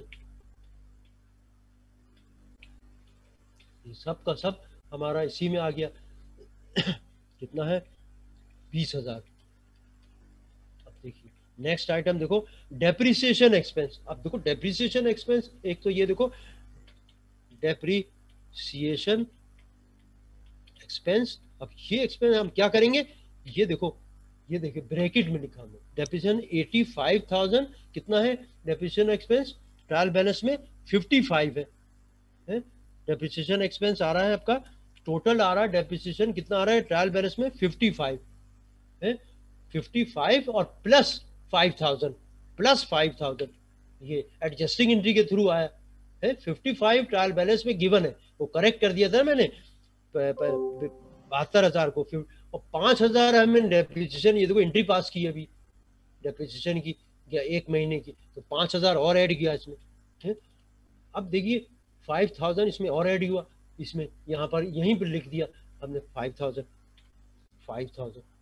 तो अब जो फिगर आई ना है ये जो फिगर आएगी इसका क्या किया इसको मल्टीप्लाई कर दिया 55,000 और 5,000 जमा कर दिया इसको ब्रैकेट में इसलिए लिख दिया तो 60,000 हो गया इसको मल्टीप्लाई किससे करेंगे एडमिन सेलिंग एक्सपेंस में ले जाने के लिए किससे मल्टीप्लाई होगा ये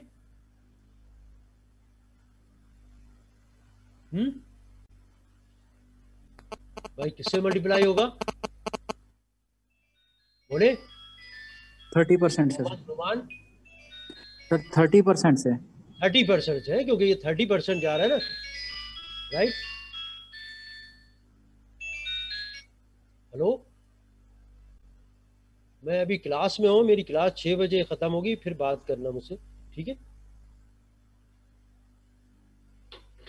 इसको 30% क्यों लिया क्योंकि डेप्रिसिएशन को 30% हमने उसमें चार्ज करना है सेलिंग के अंदर इसलिए इसका 30% लिया अब पहले एडजस्टमेंट भी उसमें यहीं पर वर्किंग कर दी ठीक है क्योंकि एडजस्टिंग एंट्री नहीं तो एडजस्टेड ट्रायल बैलेंस तो पूछा ही नहीं उसने अब इसका 30% लिया तो क्या फिगर आ गई 60,000 का 30% 60,000 का 30% लिया है तो हो गया 18,000 ठीक है इसका मतलब 60,000 का जो 70% है वो एडमिन मिलेंगे अब देखिए हमारी मार्केटिंग एक्सपेंस रेडी हो गया है सर डेप्रिसिएशन एक्सपेंस तो 85,000 है कितना है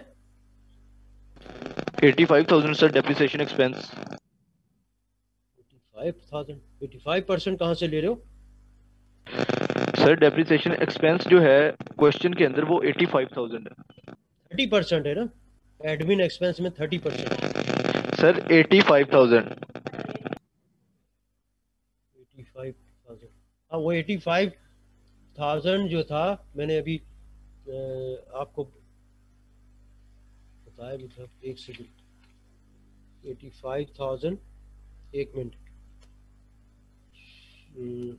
60,000 आया था टोटल 5,000 का 5 लाख का 12% लिया था तो 60,000 आ रहा था ठीक है और डिवाइड किया इसको 12 से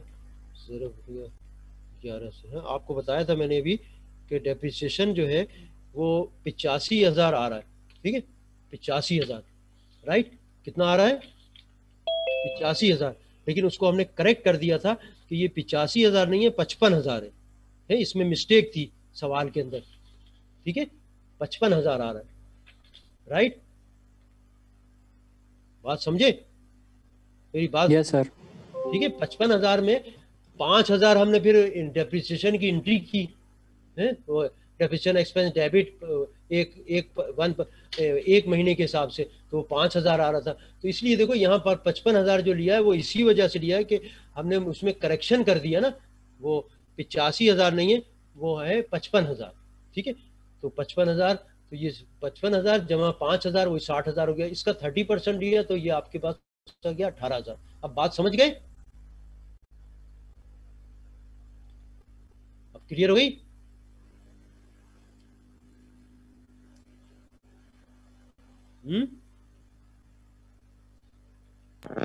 जी सर बिल्कुल सर तो अब ले लो आपने और उसके बाद फिर हमने चूंकि इसके अंदर देखो क्या किया था ट्रायल बैलेंस में मैंने अभी करेक्शन किया था कि ट्रायल बैलेंस में 55,000 85,000 को हमने 55,000 किया क्योंकि उसमें मिस्टेक थी तो 30,000 जो है ना ट्रायल बैलेंस जो हमारी आ रही है ट्रायल बैलेंस है तो वो ट्रायल बैलेंस में अभी जो सेंड भी कर दूंगा क्लास के बाद तो वो 30,000 हमारी कैश में हमने उसको ऐड कर दिया ठीक है वो कैश में ऐड हो गया कैश में ऐड क्यों कर दिया हमने वो मिस्टेक को इसमें कैश प्लस है, तो ये कैश हमारा जो है ट्रायल बैलेंस में 1564 है ना, तो हम उसको कैश को कंसीडर करेंगे 30,000 1494 1494, ठीक है। हमने कैश को बढ़ा दिया एक्सपेंस, ठीक है। अब लिया हमने सेकंड एडमिन एक्सपेंस, एडमिनिस्ट्रेटिव, इसको लिखेंगे एड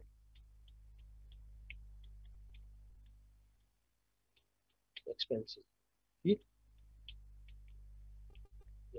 अब इसमें फिर 1 बाय 1 आपने अकाउंट फॉर करना है। देखिए सबसे पहले आपने फिर वहीं से स्टार्ट हुए कि एडमिन एक्सपेंस में जो मिसिंग है, देखो एडमिनिस्ट्रेटिव स्टाफ सैलरीज ये आएगा ना इसके अंदर, लेकिन एडमिनिस्ट्रेटिव स्टाफ सैलरीज में हमें पता है कि एडजस्टमेंट भी आ रहा है, तो यहाँ लिखा एडमिनिस्ट्रेटिव स्टाफ सैलरीज। आपने क्या किया यहाँ पर, देखो देखो स्टाफ सैलरीज देखो कितनी मेंशन है क्वेश्चन में, 170, ठीक है। और उसमें एडजस्टमेंट आ रहा है, यानी कि ये एंट्री पास हुई है, एडमिनिस्ट्रेटिव स्टाफ सैलरीज डेबिट और सैलरीज पेएबल क्रेडिट, ठीक है। तो ये कितनी अमाउंट है,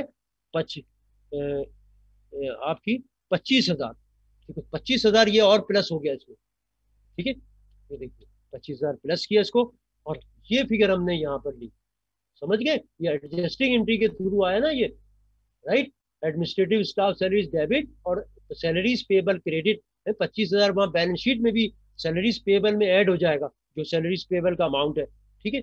अब ये फिगर हमने यहाँ पर इनपुट की, देखिए 170 नहीं लिया, बल्कि अब कितनी हो गई ये 195, समझ गए, क्लियर हो गई बात, ठीक है, क्लियर, बोलो। Yes sir.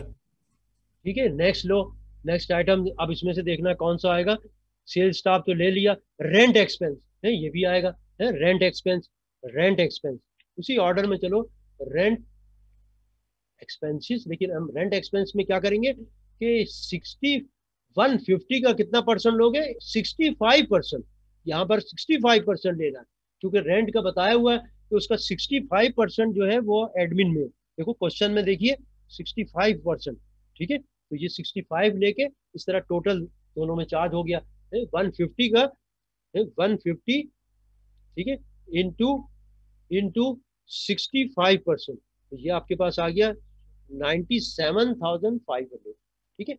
इस तरह ये आपके 150 में से 797 यहाँ ले गए, और बाकी 52,000 ना टोटल वही आएगा 50,000, 150,000 तो चार्ज हो गया, ठीक है, क्योंकि इसलिए तो क्वेश्चन में गिवन है। फिर रेंट एक्सपेंस के बाद देखो क्या आ रहा है, इनकम डेप्रिसिएशन भी ले लिया। अब देखें, अब देखिए आपका क्या रहेगी आइटम, डेप्रिसिएशन एक्सपेंस रहेगी, है ना, डेप्रिसिएशन एक्सपेंस। तो डेप्रिसिएशन एक्सपेंस में हम क्या करेंगे, आपने देखो यहाँ पर डेप्रिसिएशन एक्सपेंस लेंगे और इसका 70% यहाँ ले लेंगे, 30% ले चुके थे, अब 70% इधर लिया, डेप्रिसिएशन का 60,000 का 70% लिया, ठीक है। देखो 60,000 इंटू 70%, ठीक है, तो ये हो गया 60,000 है ना, इंटू 70%, 30% ले लिया था तो 42,000 ये हो गया। अब देखिए सारे एक्सपेंस को अकाउंट फॉर कर दिया, अब देखो कुछ भी बचा नहीं, और ग्रुपिंग भी कर दी है, और इसकी देखो एडजस्टमेंट भी आ गया 5,000 ये यहाँ गया, और एक्यूमुलेटेड डेप्रिसिएशन में ये जा रहा होगा है, एडमिन सैलरी 25,000 वहाँ लाइबिलिटी में प्लस हो जाएगी, है लाइबिलिटी में प्लस हो जाएगी, और ये 5,000 डेप्रिसिएशन जो है ये एक्यूमुलेटेड डेप्रिसिएशन में चला जाएगा, ठीक है। इनकम टैक्स को तो अभी बाद में आएगा, वो ले लेंगे, ठीक है। तो अब इसको जमा कर लो, यहाँ तक क्लियर, इसको समाप्त किया, ठीक है। सर ये सैलरीज वाला दोबारा बताइएगा, कौन सा, सैलरीज वाला, स्टाफ सैलरीज वाला, स्टाफ सैलरीज, देखो उसमें देखो क्या लिखा हुआ है, admin staff salaries, number B में देखो other information, are accrued for 25,000 on December 31st 2020। Accrued है यानी कि ये एक्सपेंस अभी अक्रूड है, रिकॉर्ड नहीं हुए, ठीक है। तो इसकी एंट्री हुई कि आपकी एडमिन स्टाफ सैलरीज डेबिट और सैलरीज पेएबल क्रेडिट, ठीक है। तो ये इसलिए इस जो सैलरी एडमिन स्टाफ की सैलरी आ रही थी ना 170 है, 170 में ही देखो 25,000 जमा कर दिए। एंट्री ये हुई है, आपको पता है 25,000 से लायबिलिटी भी बढ़ानी है सैलरीज पेएबल की। क्लियर हो गया, एक्सपेंस डेबिट हुआ और लायबिलिटी क्रेडिट हो गई। जी सर, ठीक हो गया। ठीक है, तो अब इनको जी। सम अप करो, तीनों को सम अप करो, क्या आता है? 334,500 सर 334,500 334। अब ये देखो, इसको यहाँ पर हमने क्या किया, इन दोनों का सम जो होगा ना, इन दोनों का सम है 258। यहाँ पर हम अब अंडरलाइन लेंगे और इनको सम को जो है आप इधर ले जाओगे, तो यानी कि ऑपरेटिंग एक्सपेंस आपके कितने हो गए, ये दोनों को मिला दिया, दिस और प्लस एडमिन एक्सपेंस, तो ये आपके पास ऑपरेटिंग एक्सपेंस आ गए। अब इसको माइनस कर दिया इसमें से, क्योंकि लेस ऑपरेटिंग एक्सपेंस जो किया है इसमें से माइनस किया। ग्रॉस प्रॉफिट जो आपके पास आई है ना, ये जो ग्रॉस प्रॉफिट इसमें से माइनस हुआ, तो क्या बन गया, यहाँ पर फिगर आ गई, दिस एक्सपेंस में से आपने माइनस किया ऑपरेटिंग एक्सपेंस को, हम माइनस करते हैं ना हमेशा, तो ये आपके पास आ गया ग्रॉस नेट प्रॉफिट। प्रॉफिट। इसको कहेंगे, क्या कहेंगे, ऑपरेटिंग प्रॉफिट है, या फिर प्रॉफिट बिफोर इनकम टैक्स, क्योंकि इसको अब कोई एक्सपेंस नहीं आ रहा है ना इसके बाद, इसको हमने कहा profit before income tax expense, before income tax expense, ये आ गया आपके पास प्रॉफिट। ठीक है, अब हमें पता है कि अब इनकम टैक्स करना है, लेस, देखो लेस इनकम टैक्स एक्सपेंस। लेकिन यहाँ भी एडजस्टमेंट भी है, इसको भी देखना है। देखिए इनकम टैक्स की फिगर कितनी दी हुई है, 72,000। देखो इन ट्रायल बैलेंस में देखो 72,000, और पूरे साल का वो जो इनकम टैक्स की फिगर है वो क्वेश्चन में गिवन है 1,10,000। इसका मतलब हमें एडिशनल चार्ज करना पड़ेगा ना, 110 बनाना। देखो ये एंट्री फिर पास हुई कि 110 डेप्रिसिएशन है, पूरे इनकम टैक्स है 110, और ऑलरेडी 72,000 आ रहा है, माइनस कर दिया 72,000, तो 38,000 और आ रहा है इनकम टैक्स एक्सपेंस। तो इसलिए 72,000 और प्लस 38,000, समझ गए ये 38,000 कैसे आया? ये जो फिगर है ये इनकम टैक्स पर एंट्री क्या हुई, इनकम टैक्स एक्सपेंस डेबिट और इनकम टैक्स पेएबल क्रेडिट 32,000 से। ठीक है, इनकम टैक्स एक्सपेंस डेबिट और income tax payable credit, right, this is the total expense हो गए हमारे इनकम टैक्स एक्सपेंस के, कि इनकम टैक्स एक्सपेंस डेबिट 38,000 और क्रेडिट इनकम टैक्स पेएबल इसमें ऐड हो गया। भाई अभी मैं क्लास में हूँ, अभी बात करता हूँ 6 बजे के बाद। देखिए ठीक है, 38,000 क्लियर हो गया। सर ऊपर ट्रायल बैलेंस में इनकम टैक्स पेएबल भी तो आ रहा है, पेएबल में 85,000। ऐड हो जाएगा ना, पेएबल में आने दो, पेएबल तो लायबिलिटी है ना, तो उसमें ऐड हो जाएगा। इनकम टैक्स को 38,000 से बढ़ाया क्योंकि इनकम टैक्स एक्सपेंस में हमने शो किया हुआ है लायबिलिटी, तो वो शो कर रही है कि भाई उसमें से इतना हम पे कर चुके हैं। लायबिलिटी का मकसद है वो लायबिलिटी पिछले साल से भी आ रही होगी, इस साल की भी होगी, तो वो सब उससे कोई फर्क नहीं पड़ता, वो लायबिलिटी में ये प्लस हो जाएगा। असल चीज है एक्सपेंस, पूरे साल का एक्सपेंस हो रहा है आपका 110, और income tax expense, income tax में जो ट्रायल बैलेंस में दिया हुआ 72, इसका मतलब ये डिफरेंस से ऐड होगा, यानी income tax expense debit 38,000, income tax payable credit 38,000, तो लायबिलिटी 38 से बढ़ गई अब इसकी वजह से। तो सर जब हम बैलेंस शीट में जाएंगे तो 85,000 और प्लस 110 ये दोनों को मिला के लायबिलिटी लिखेंगे ना? जब हम बैलेंस शीट बनाएंगे तो बैलेंस शीट में देखो यहाँ पर इनकम टैक्स लायबिलिटी कितनी आ रही है, कितनी शो हो रहा है, इनकम टैक्स 85,000। 85 में 38 प्लस कर देंगे, वो शो करेंगे, क्योंकि यहाँ एक्सपेंस देखो एंट्री हुई, इनकम टैक्स एक्सपेंस डेबिट 38,000 और इनकम टैक्स पेबल क्रेडिट 38,000। इसका मतलब इनकम टैक्स लायबिलिटी वो भी 38 से बढ़ा देंगे, जैसे एक्सपेंस को बढ़ाए ना, लायबिलिटी भी उसी से बढ़ जाएगी, तो हमारी एंट्री हो गई ना पूरी।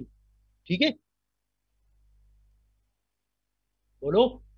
जी सर ठीक है। ठीक है, इसको सम अप किया तो अब हमने ये देखो शो कर दिया। ठीक है, यहाँ पर शो कर दिया 72,000 प्लस 38,000 इज इक्वल टू 110। 110 इसमें ऐड हो गया, ये अब ये माइनस किया तो अब आपके पास देखो क्या आ गया, इसको माइनस करने के बाद नेट प्रॉफिट, ये आ गया नेट प्रॉफिट। और क्या फिगर हो गई नेट प्रॉफिट की, तो इसमें से माइनस करने के बाद 160 में से नहीं 16 लैक्स में से माइनस किया 1,10,000, तो आपके पास आ गया 14,90,000। 14,90,000 प्रॉफिट, और इसको फिर हमने डबल लाइन दे दिया, ये आपके पास प्रॉफिट आ गया। अब बताओ इसमें कोई आपको मर्चेंडाइजिंग बिजनेस का प्रॉफिट एंड लॉस अकाउंट भाई क्लियर हो गया सबको?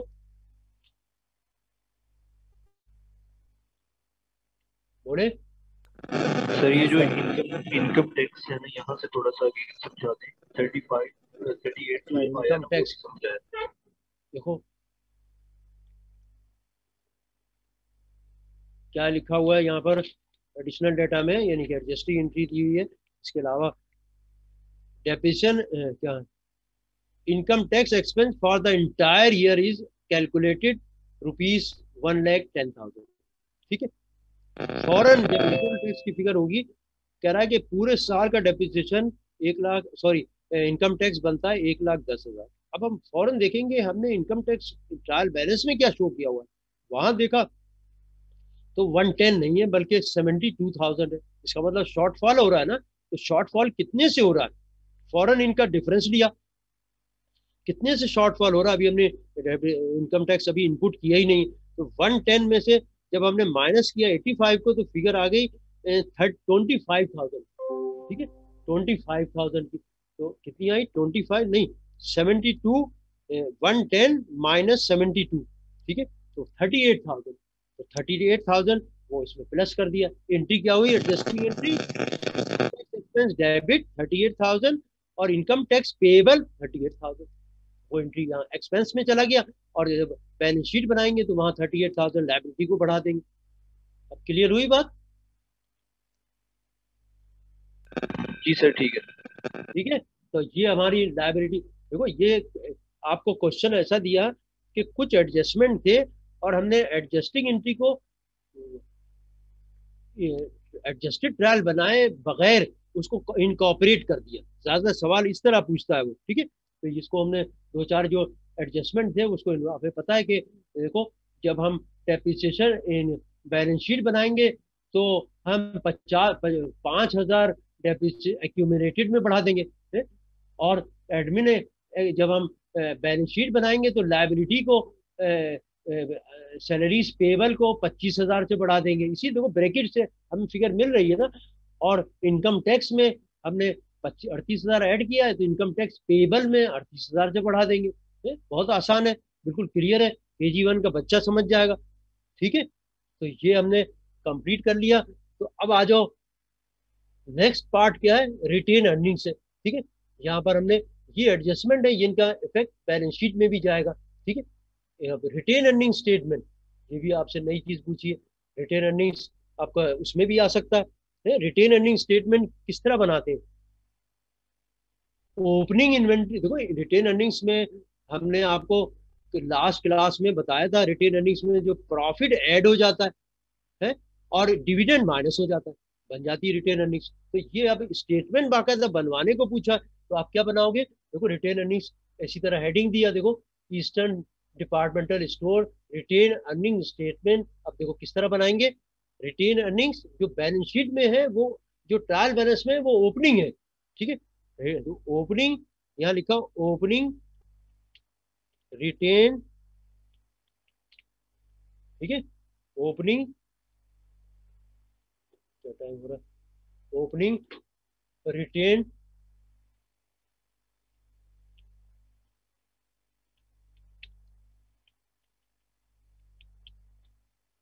Statement balance. ठीक है, ठीक है, कितना फिगर है, ट्रायल बैलेंस से फिगर फिट की आप पिक करो, हाउ मच इट है, ये बैलेंस था, ये देखिए यहाँ लिखा opening retain earnings balance.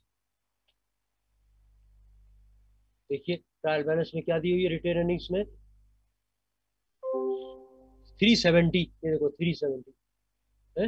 Add profit, देखो एड नेट प्रॉफिट, कितना नेट प्रॉफिट है, ये देखिए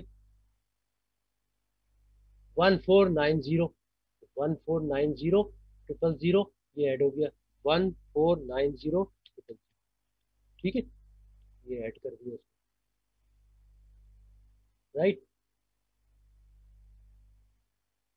अब देखिए इसको कह दिया सब टोटल, क्योंकि डिविडेंड भी आ रहा है ना, वरना यही एडनिक क्लोजिंग हो जाती है, इसको कह दिया सब टोटल लेस, इसको सम अप कर लो, पहले सम अप करोगे, इसी में से डिविडेंड दे रहे हैं ना, इस प्लस इस तरह बनाओगे, ठीक है, लेस डिविडेंड है, लेस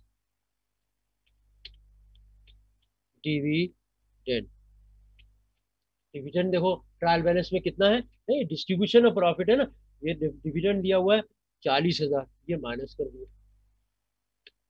कितना बच गया, ठीक है, देखिए इसमें से माइनस किया 14, ये हो गया दिस, और माइनस 40,000 है, ट्रायल बैलेंस से फिगर उठाई, ये आपके पास आ गई है, इसको क्या कहोगे, वो जो ओपनिंग थी ना, ये बैलेंस शीट में जाएगी, यहाँ पर लिखा क्लोजिंग रिटेन अर्निंग्स बैलेंस, यहाँ इसको कहेंगे, देखिए क्लोजिंग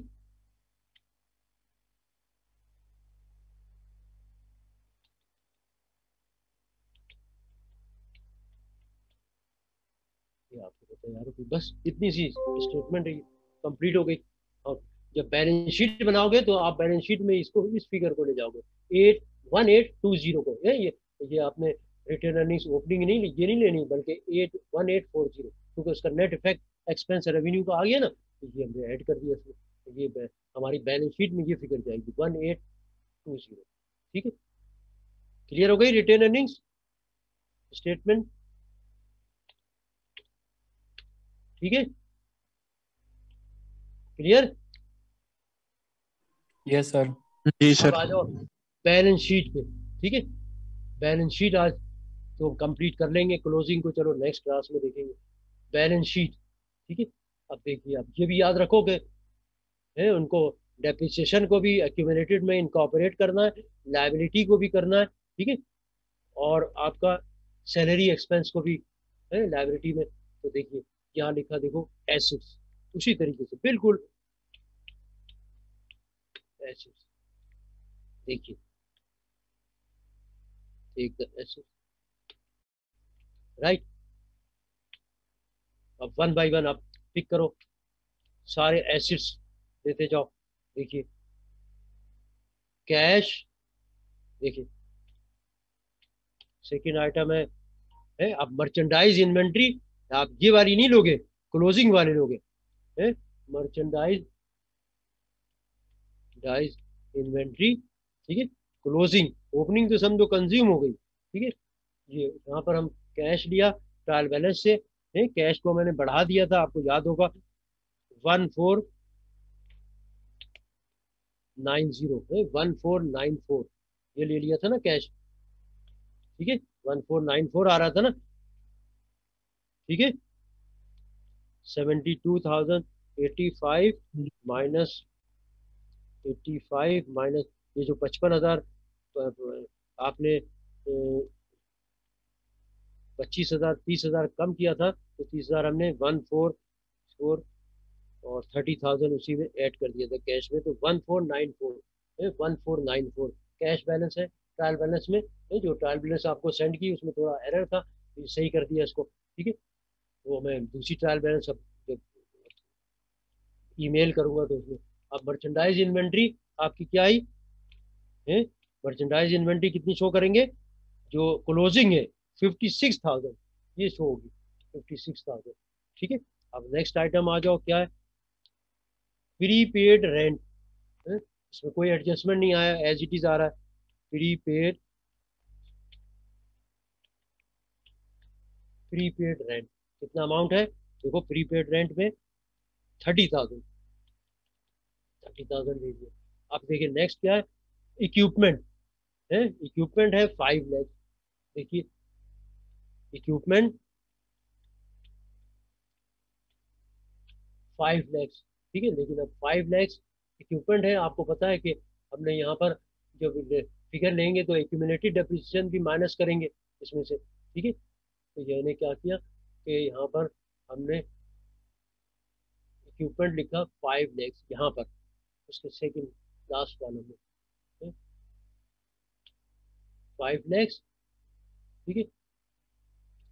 और इसमें से लिखा less accumulated depreciation, less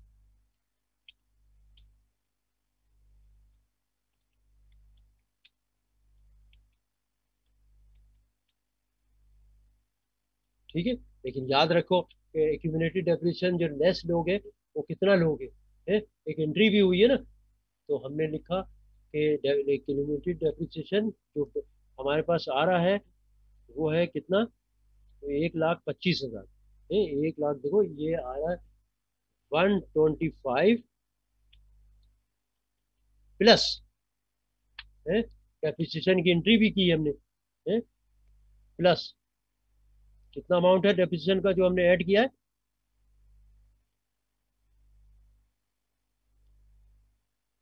accumulated depreciation में जो अमाउंट है 360, देखो डेप्रिसिएशन आ रहा है 1,25,000, इसमें 5,000 ऐड कर दिए, समझ गए, 5,000 ऐड कर रहे हैं, क्यों, एक एंट्री पास की है ना 5,000 की, तो ये 5,000 इसमें ऐड कर दिए, ठीक है।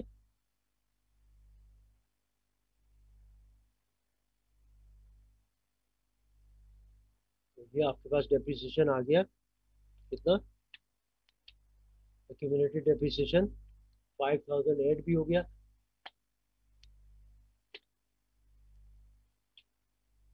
तो 130 माइनस हुआ 130, आपके पास नेट बुक वैल्यू क्या हो गई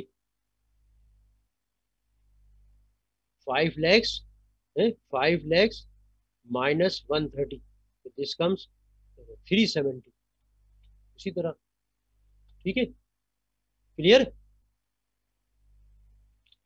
समझ गए, ये 5,000 समझ जी गए ना। सर, ठीक है, हाँ जी। अब इसको सम अप करो, अब तो देखो आपका कोई भी प्रीपेड कोई भी एसेट नहीं रह गया ना, और तो कोई एसेट नहीं है ना, इन्वेंट्री भी ले लिया, कैश भी ले लिया, ठीक है, प्रीपेड रेंट भी हो गया, ठीक है, हमारे एसेट्स कंप्लीट हो गए, इसलिए हमने इसको सम अप कर लिया, जल्दी से सर जो सम अप कॉमन स्टॉक होगा वो भी तुम्हारा एसेट ही होगा। ले लिया ना स्टॉक, ये देखो मर्चेंडाइज इन्वेंट्री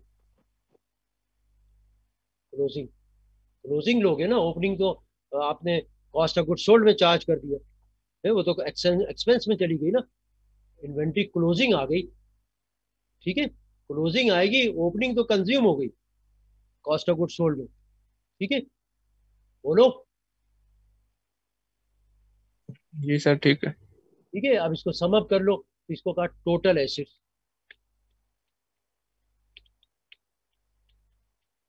कितने हो गए टोटल एसेट्स,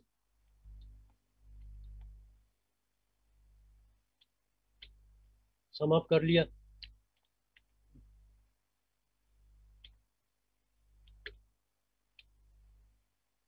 पता नहीं ये लाइन कैसे आ जाती है, ये कैसे हटाई जाएगी, इसको सम अप करो,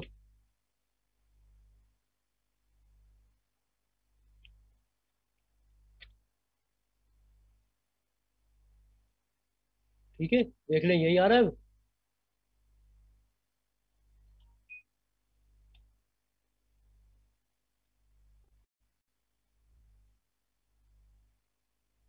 कितना आ गई फिगर? 1950 टोटल एसेट्स हो गए हमारे कंप्लीट। ठीक है,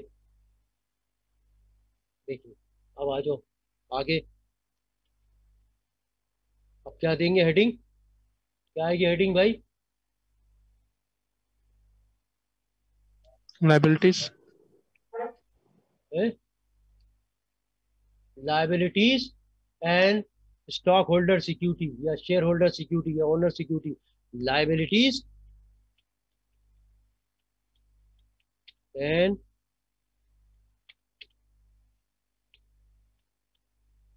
स्टॉक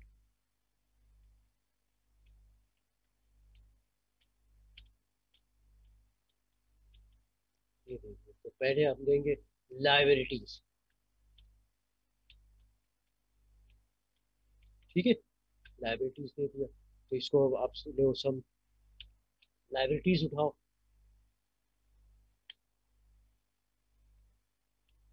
देखिए लाइबिलिटीज में आगे गए, क्या क्या लाइबिलिटी आ रही है देखो। देखिए लाइबिलिटी देखें, बोलो। अकाउंट्स पेएबल, इसमें कोई एडजस्टमेंट नहीं है। Accounts payable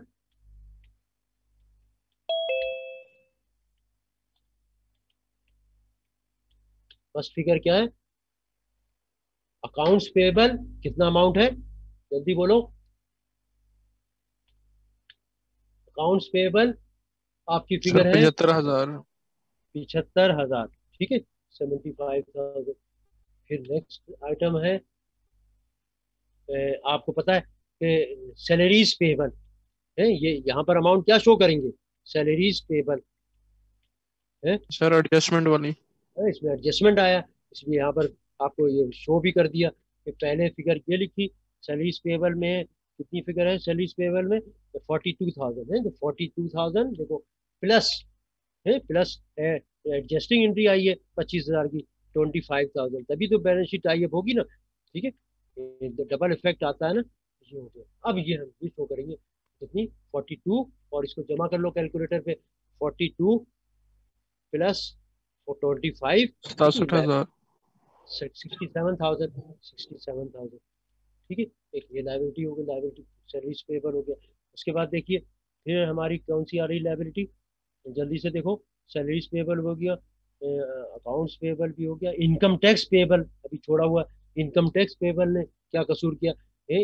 income tax payable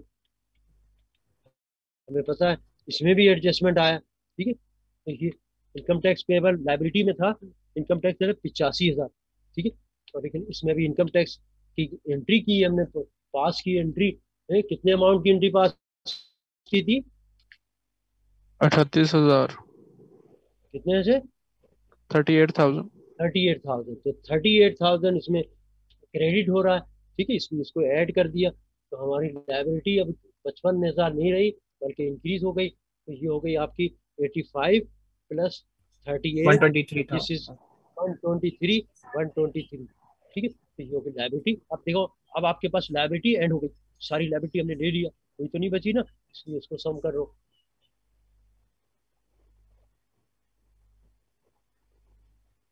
total liabilities यहाँ लिखा, टोटल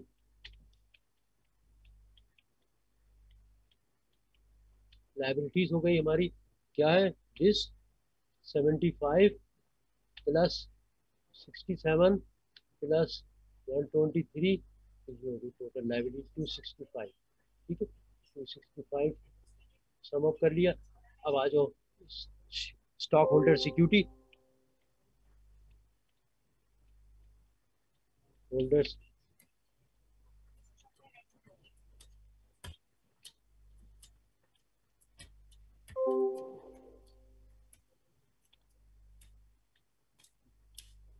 होल्डर्स ठीक है, ये दूसरा आइटम आ गया। इसका क्या है देखो, स्टॉक होल्डर सिक्योरिटी में आपको पता है देखो रिटेन अर्निंग्स, अब हमने वो रिटेन अर्निंग स्टेटमेंट जो शो करेंगे वो बनाई है इसी वजह से कि शेयर कैपिटल स्टॉक जो है वो आपका जो है कॉमन स्टॉक है, लिखा हुआ है तो कॉमन स्टॉक लिख दो, एक ही बात है। कैपिटल स्टॉक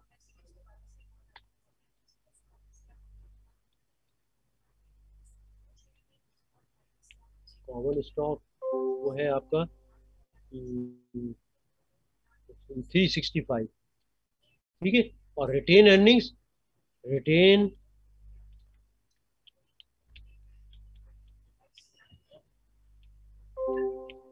ठीक है, ये बनाई हुई है, तो ये फिगर हम यहाँ से पिक करेंगे। देखो 1820 है, ये फिगर आएगी यहाँ पर 18 है, इसकी वर्किंग करने की जरूरत नहीं है।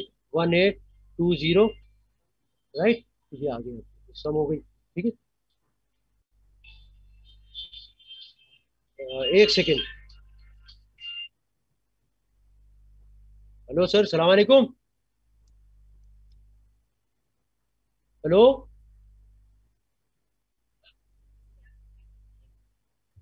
हेलो, ठीक है, इसको सम अप करो जल्दी से, कितना आ गया देखिए, सम अप किया इसको जल्दी से, कितना हो गया, सम अप करो।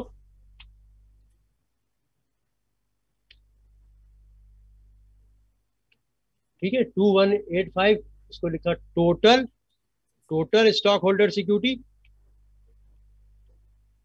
टोटल स्टॉक होल्डर सिक्योरिटी, ठीक है, ये हो गया आपका। अब आप क्या करोगे, इन दोनों को सम अप करोगे, ठीक है। टोटल स्टॉक होल्डर्स की टोटल लायबिलिटीज, यहां लिखा टोटल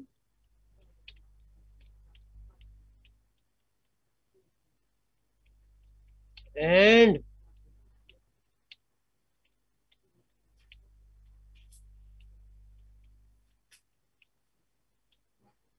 इक्विटी, ठीक है। और ये सम अप किया हमने, क्या किया, this liability plus stock holder security, ठीक है, कितना आ गया, कितना है भाई, 2450 माइनस 1950, कितना फर्क है, 2450 माइनस सर 5 लाख का फर्क है। 265 सही लिया, प्लस 2185, ठीक है, 2450, ठीक है।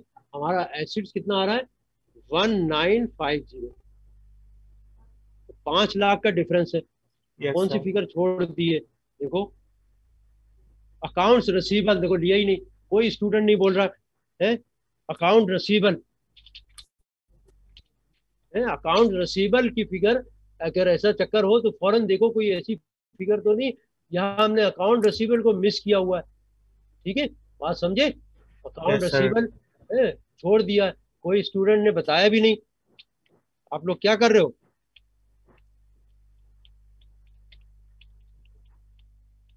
हमेशा डिफरेंस लो, अगर ऐसा क्वेश्चन एग्जाम में आए ना, वो देखो कौन सी फिगर है, हमने देखो अभी फौरन पकड़ लिया।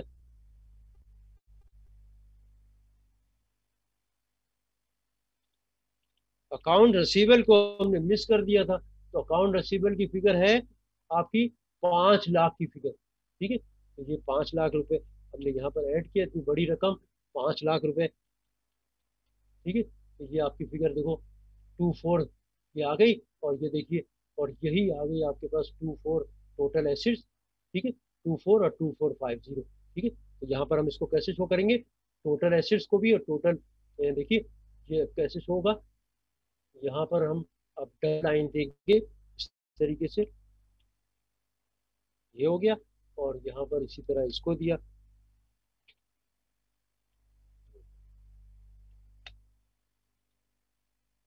तो बैलेंस शीट तैयार हो गई आपकी। अब इसमें कोई कंफ्यूजन तो नहीं है, सर ये जो कॉमन स्टॉक है इसको हम कोई consider करेंगे। कौन सा स्टॉक, सर कॉमन स्टॉक जो आपने लिखा है शेयर होल्डर इक्विटीज में, स्टॉक तो वैसे हमारा नॉर्मली एसेट नहीं होता। स्टॉक दो किस्म के स्टॉक होते हैं, एक कॉमन स्टॉक यानी कॉमन शेयर्स और एक प्रीफर्ड शेयर है। क्योंकि कंपनी ने वहां पर आप कैपिटल स्टॉक भी लिख सकते हो, जैसे यहाँ लिखा हुआ है कॉमन स्टॉक, यानी कि अगर और एक होता है प्रीफर्ड स्टॉक। तो अगर कॉमन स्टॉक इशू किए तो उसको हम कैपिटल स्टॉक भी लिख सकते हैं, कॉमन स्टॉक भी लिख सकते हैं, ठीक है, या शेयर कैपिटल भी लिख सकते हैं। तो क्वेश्चन में जैसे कॉमन स्टॉक है तो हमने कॉमन स्टॉक लिख दिया, वही मतलब है कि कैपिटल स्टॉक, ठीक है। जो शेयर कॉमन स्टॉक होते हैं जो कि जनरल पब्लिक को इशू के, जो जिनका डीलिंग होती है स्टॉक एक्सचेंज, ठीक है। तो क्वेश्चन में कॉमन स्टॉक है तो उससे नो कोई इशू नहीं है, आप कॉमन स्टॉक लिख दो। लेकिन अगर वो लिखा हुआ है कैपिटल स्टॉक तो कैपिटल स्टॉक लिख दो, ठीक है। तो ये आपके पास तैयारी हो गई। तो हमने एक पार्ट अभी आज नहीं कर रहे हैं, ठीक है, टाइम क्योंकि अब नहीं है। क्लोजिंग इन्वेंट्री एंट्री में आपको डिटेल में समझाना भी पड़ेगा ना, है कि क्लोजिंग एंट्री जो है आपके एडिशनल आइटम्स भी आ रहे हैं बहुत सारे, ठीक है। तो यहाँ तक पहले बताओ कि यहाँ तक सबको क्लियर हो गया? सर काइंडली कल और आज का लेक्चर सेंड कर दें। क्या कह रहे हो सर? कल का और आज का लेक्चर सेंड कर दें। हाँ, सेंड कर देंगे। मैं क्लोजिंग में कोशिश करूंगा कि आपको कल करूंगा, मुझे अभी क्लास है मेरी। क्लोजिंग एंट्री जो है हम इसमें मैंने अभी बनाई नहीं है यहाँ पर, है अभी मैंने क्लास में सोचा था। तो ये क्लोजिंग एंट्री हम इसमें पास करके फिर मैं सेंड कर दूंगा। तो ये पूरा एक्सेल की फाइल है सारी, इसमें एक्सेल में जैसे इस फाइल का नाम दिया हुआ है, क्या नाम दिया हुआ है कि सोल्यूशन ऑफ क्वेश्चन, और जो क्वेश्चन नंबर हमारा जो भी है उसका मर्चेंडाइजिंग इन्वेंटरी मर्चेंडाइज 8 है ना, क्वेश्चन नंबर 8 है ना, हाँ क्वेश्चन नंबर 8।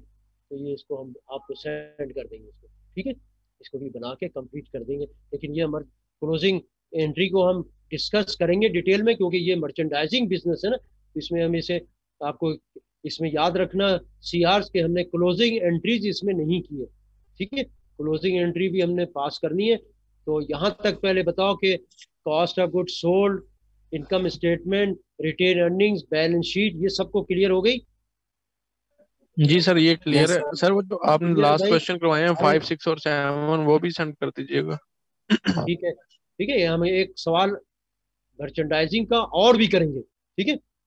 नेक्स्ट क्लास में क्लोजिंग एंट्री भी इस सवाल की करेंगे, और एक कंप्लीट क्वेश्चन हम और करना है हमने मर्चेंडाइजिंग का, ताकि आपको, और आपने देखा कि एडजस्टिंग एंट्री भी आपको बताई, और एडजस्टिंग एंट्री आपने पास किए बगैर, एडजस्टेड ट्रायल बैलेंस बनाए बगैर हमने सब काम कर लिया, ठीक है। तो किस तरह करना है देखो, ये सब ये जो प्लस प्लस करके किया, ठीक है, हमें पता है कि ये डेबिट हो रहा है, वहाँ क्रेडिट हो रहा है, यहाँ डेबिट हो रहा है, किस अकाउंट को क्रेडिट कर रहे हैं, तो उस हिसाब से हमने अपने जहन को तैयार किया हुआ है, ठीक है। इस तरीके से बनाता है एक अकाउंटेंट, ऐसे काम कर रहा होता है, ठीक है। उसने क्या मतलब है कि एडजस्टिंग एंट्री का इम्पैक्ट आ रहा है, लेकिन उसने एडजस्टिंग एंट्री पूछी नहीं आपसे, एडजस्टेड ट्रायल नहीं, बैलेंस पूछा नहीं, तो हमने उसको देखते हुए, उस एस्पेक्ट को देखते हुए अपना काम किया। इनकम स्टेटमेंट भी सही बना दी, रिटेन अर्निंग्स भी सही बना दी, बैलेंस शीट।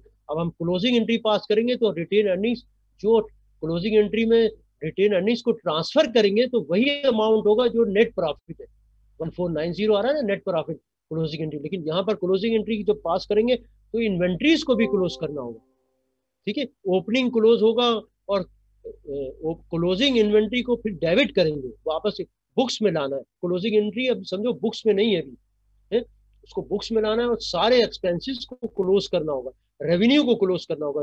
रेवेन्यू में सेल्स भी आ रहा है, सेल्स रिटर्न भी आ रहा है, तो अगर सेल डिस्काउंट है तो वो भी आएगा, उसको भी क्लोज करना है, ठीक है। इस तरीके से आपको क्लोजिंग एंट्री पास करेंगे तो फिर ये आपको क्लोजिंग एंट्री को भी समझ सकोगे डिटेल में, ठीक है, किस तरीके से, राइट।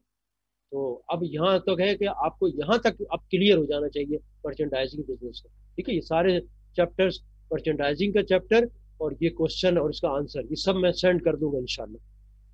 और कोई क्वेश्चन है तो पूछो। और भाई, और स्टूडेंट की आवाज नहीं आ रही है कुछ है? अरहाम अली, आपको क्लियर हो गया? Mister अरहाम Ali, sir question number 5, 6, 7 भी सेंड कर दीजिएगा। सर क्वेश्चन नंबर 5, 6, 7 जो कल किए थे हमने वो भी सेंड कर दीजिएगा। 5, 3, 7 क्वेश्चन नंबर, अच्छा वो जो कल, हाँ वो सब सेंड कर दूंगा। आज का लेक्चर, कल का लेक्चर सब सेंड हो जाएगा, ठीक है, वो भेज देंगे, ठीक है। नौफिल, शम्मी, आपको क्लियर हुआ?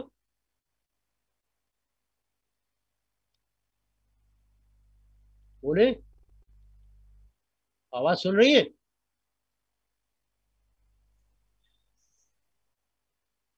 रिंशा,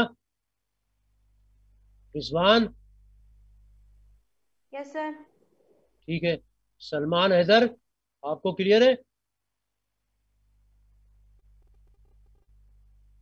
ठीक है, चलो फिर ये यस सर, क्लियर है। सही है, वेरी गुड, ठीक है। बस सिर्फ हमारा क्लोजिंग सर ये एंट्री जो रह ना गई। कुछ स्टूडेंट को सर अच्छे से समझाइएगा, बाद में मुझ पे गुस्सा करते हैं। क्या कह रहे हो? फिर से बोले। मैंने कहा सर यहाँ पे कुछ स्टूडेंट्स हैं, उनको समझ नहीं आती, वो बाद में मुझ पे गुस्सा करते हैं फिर। आपकी आवाज स्पीकर में फिर से बोलो, नहीं समझ आई क्या कहा? सर वो कह रहे हैं कि कुछ स्टूडेंट्स को समझ नहीं आती तो वो बाद में मुझ पे गुस्सा करते हैं, वो ये कह रहे हैं। चलो देखते हैं।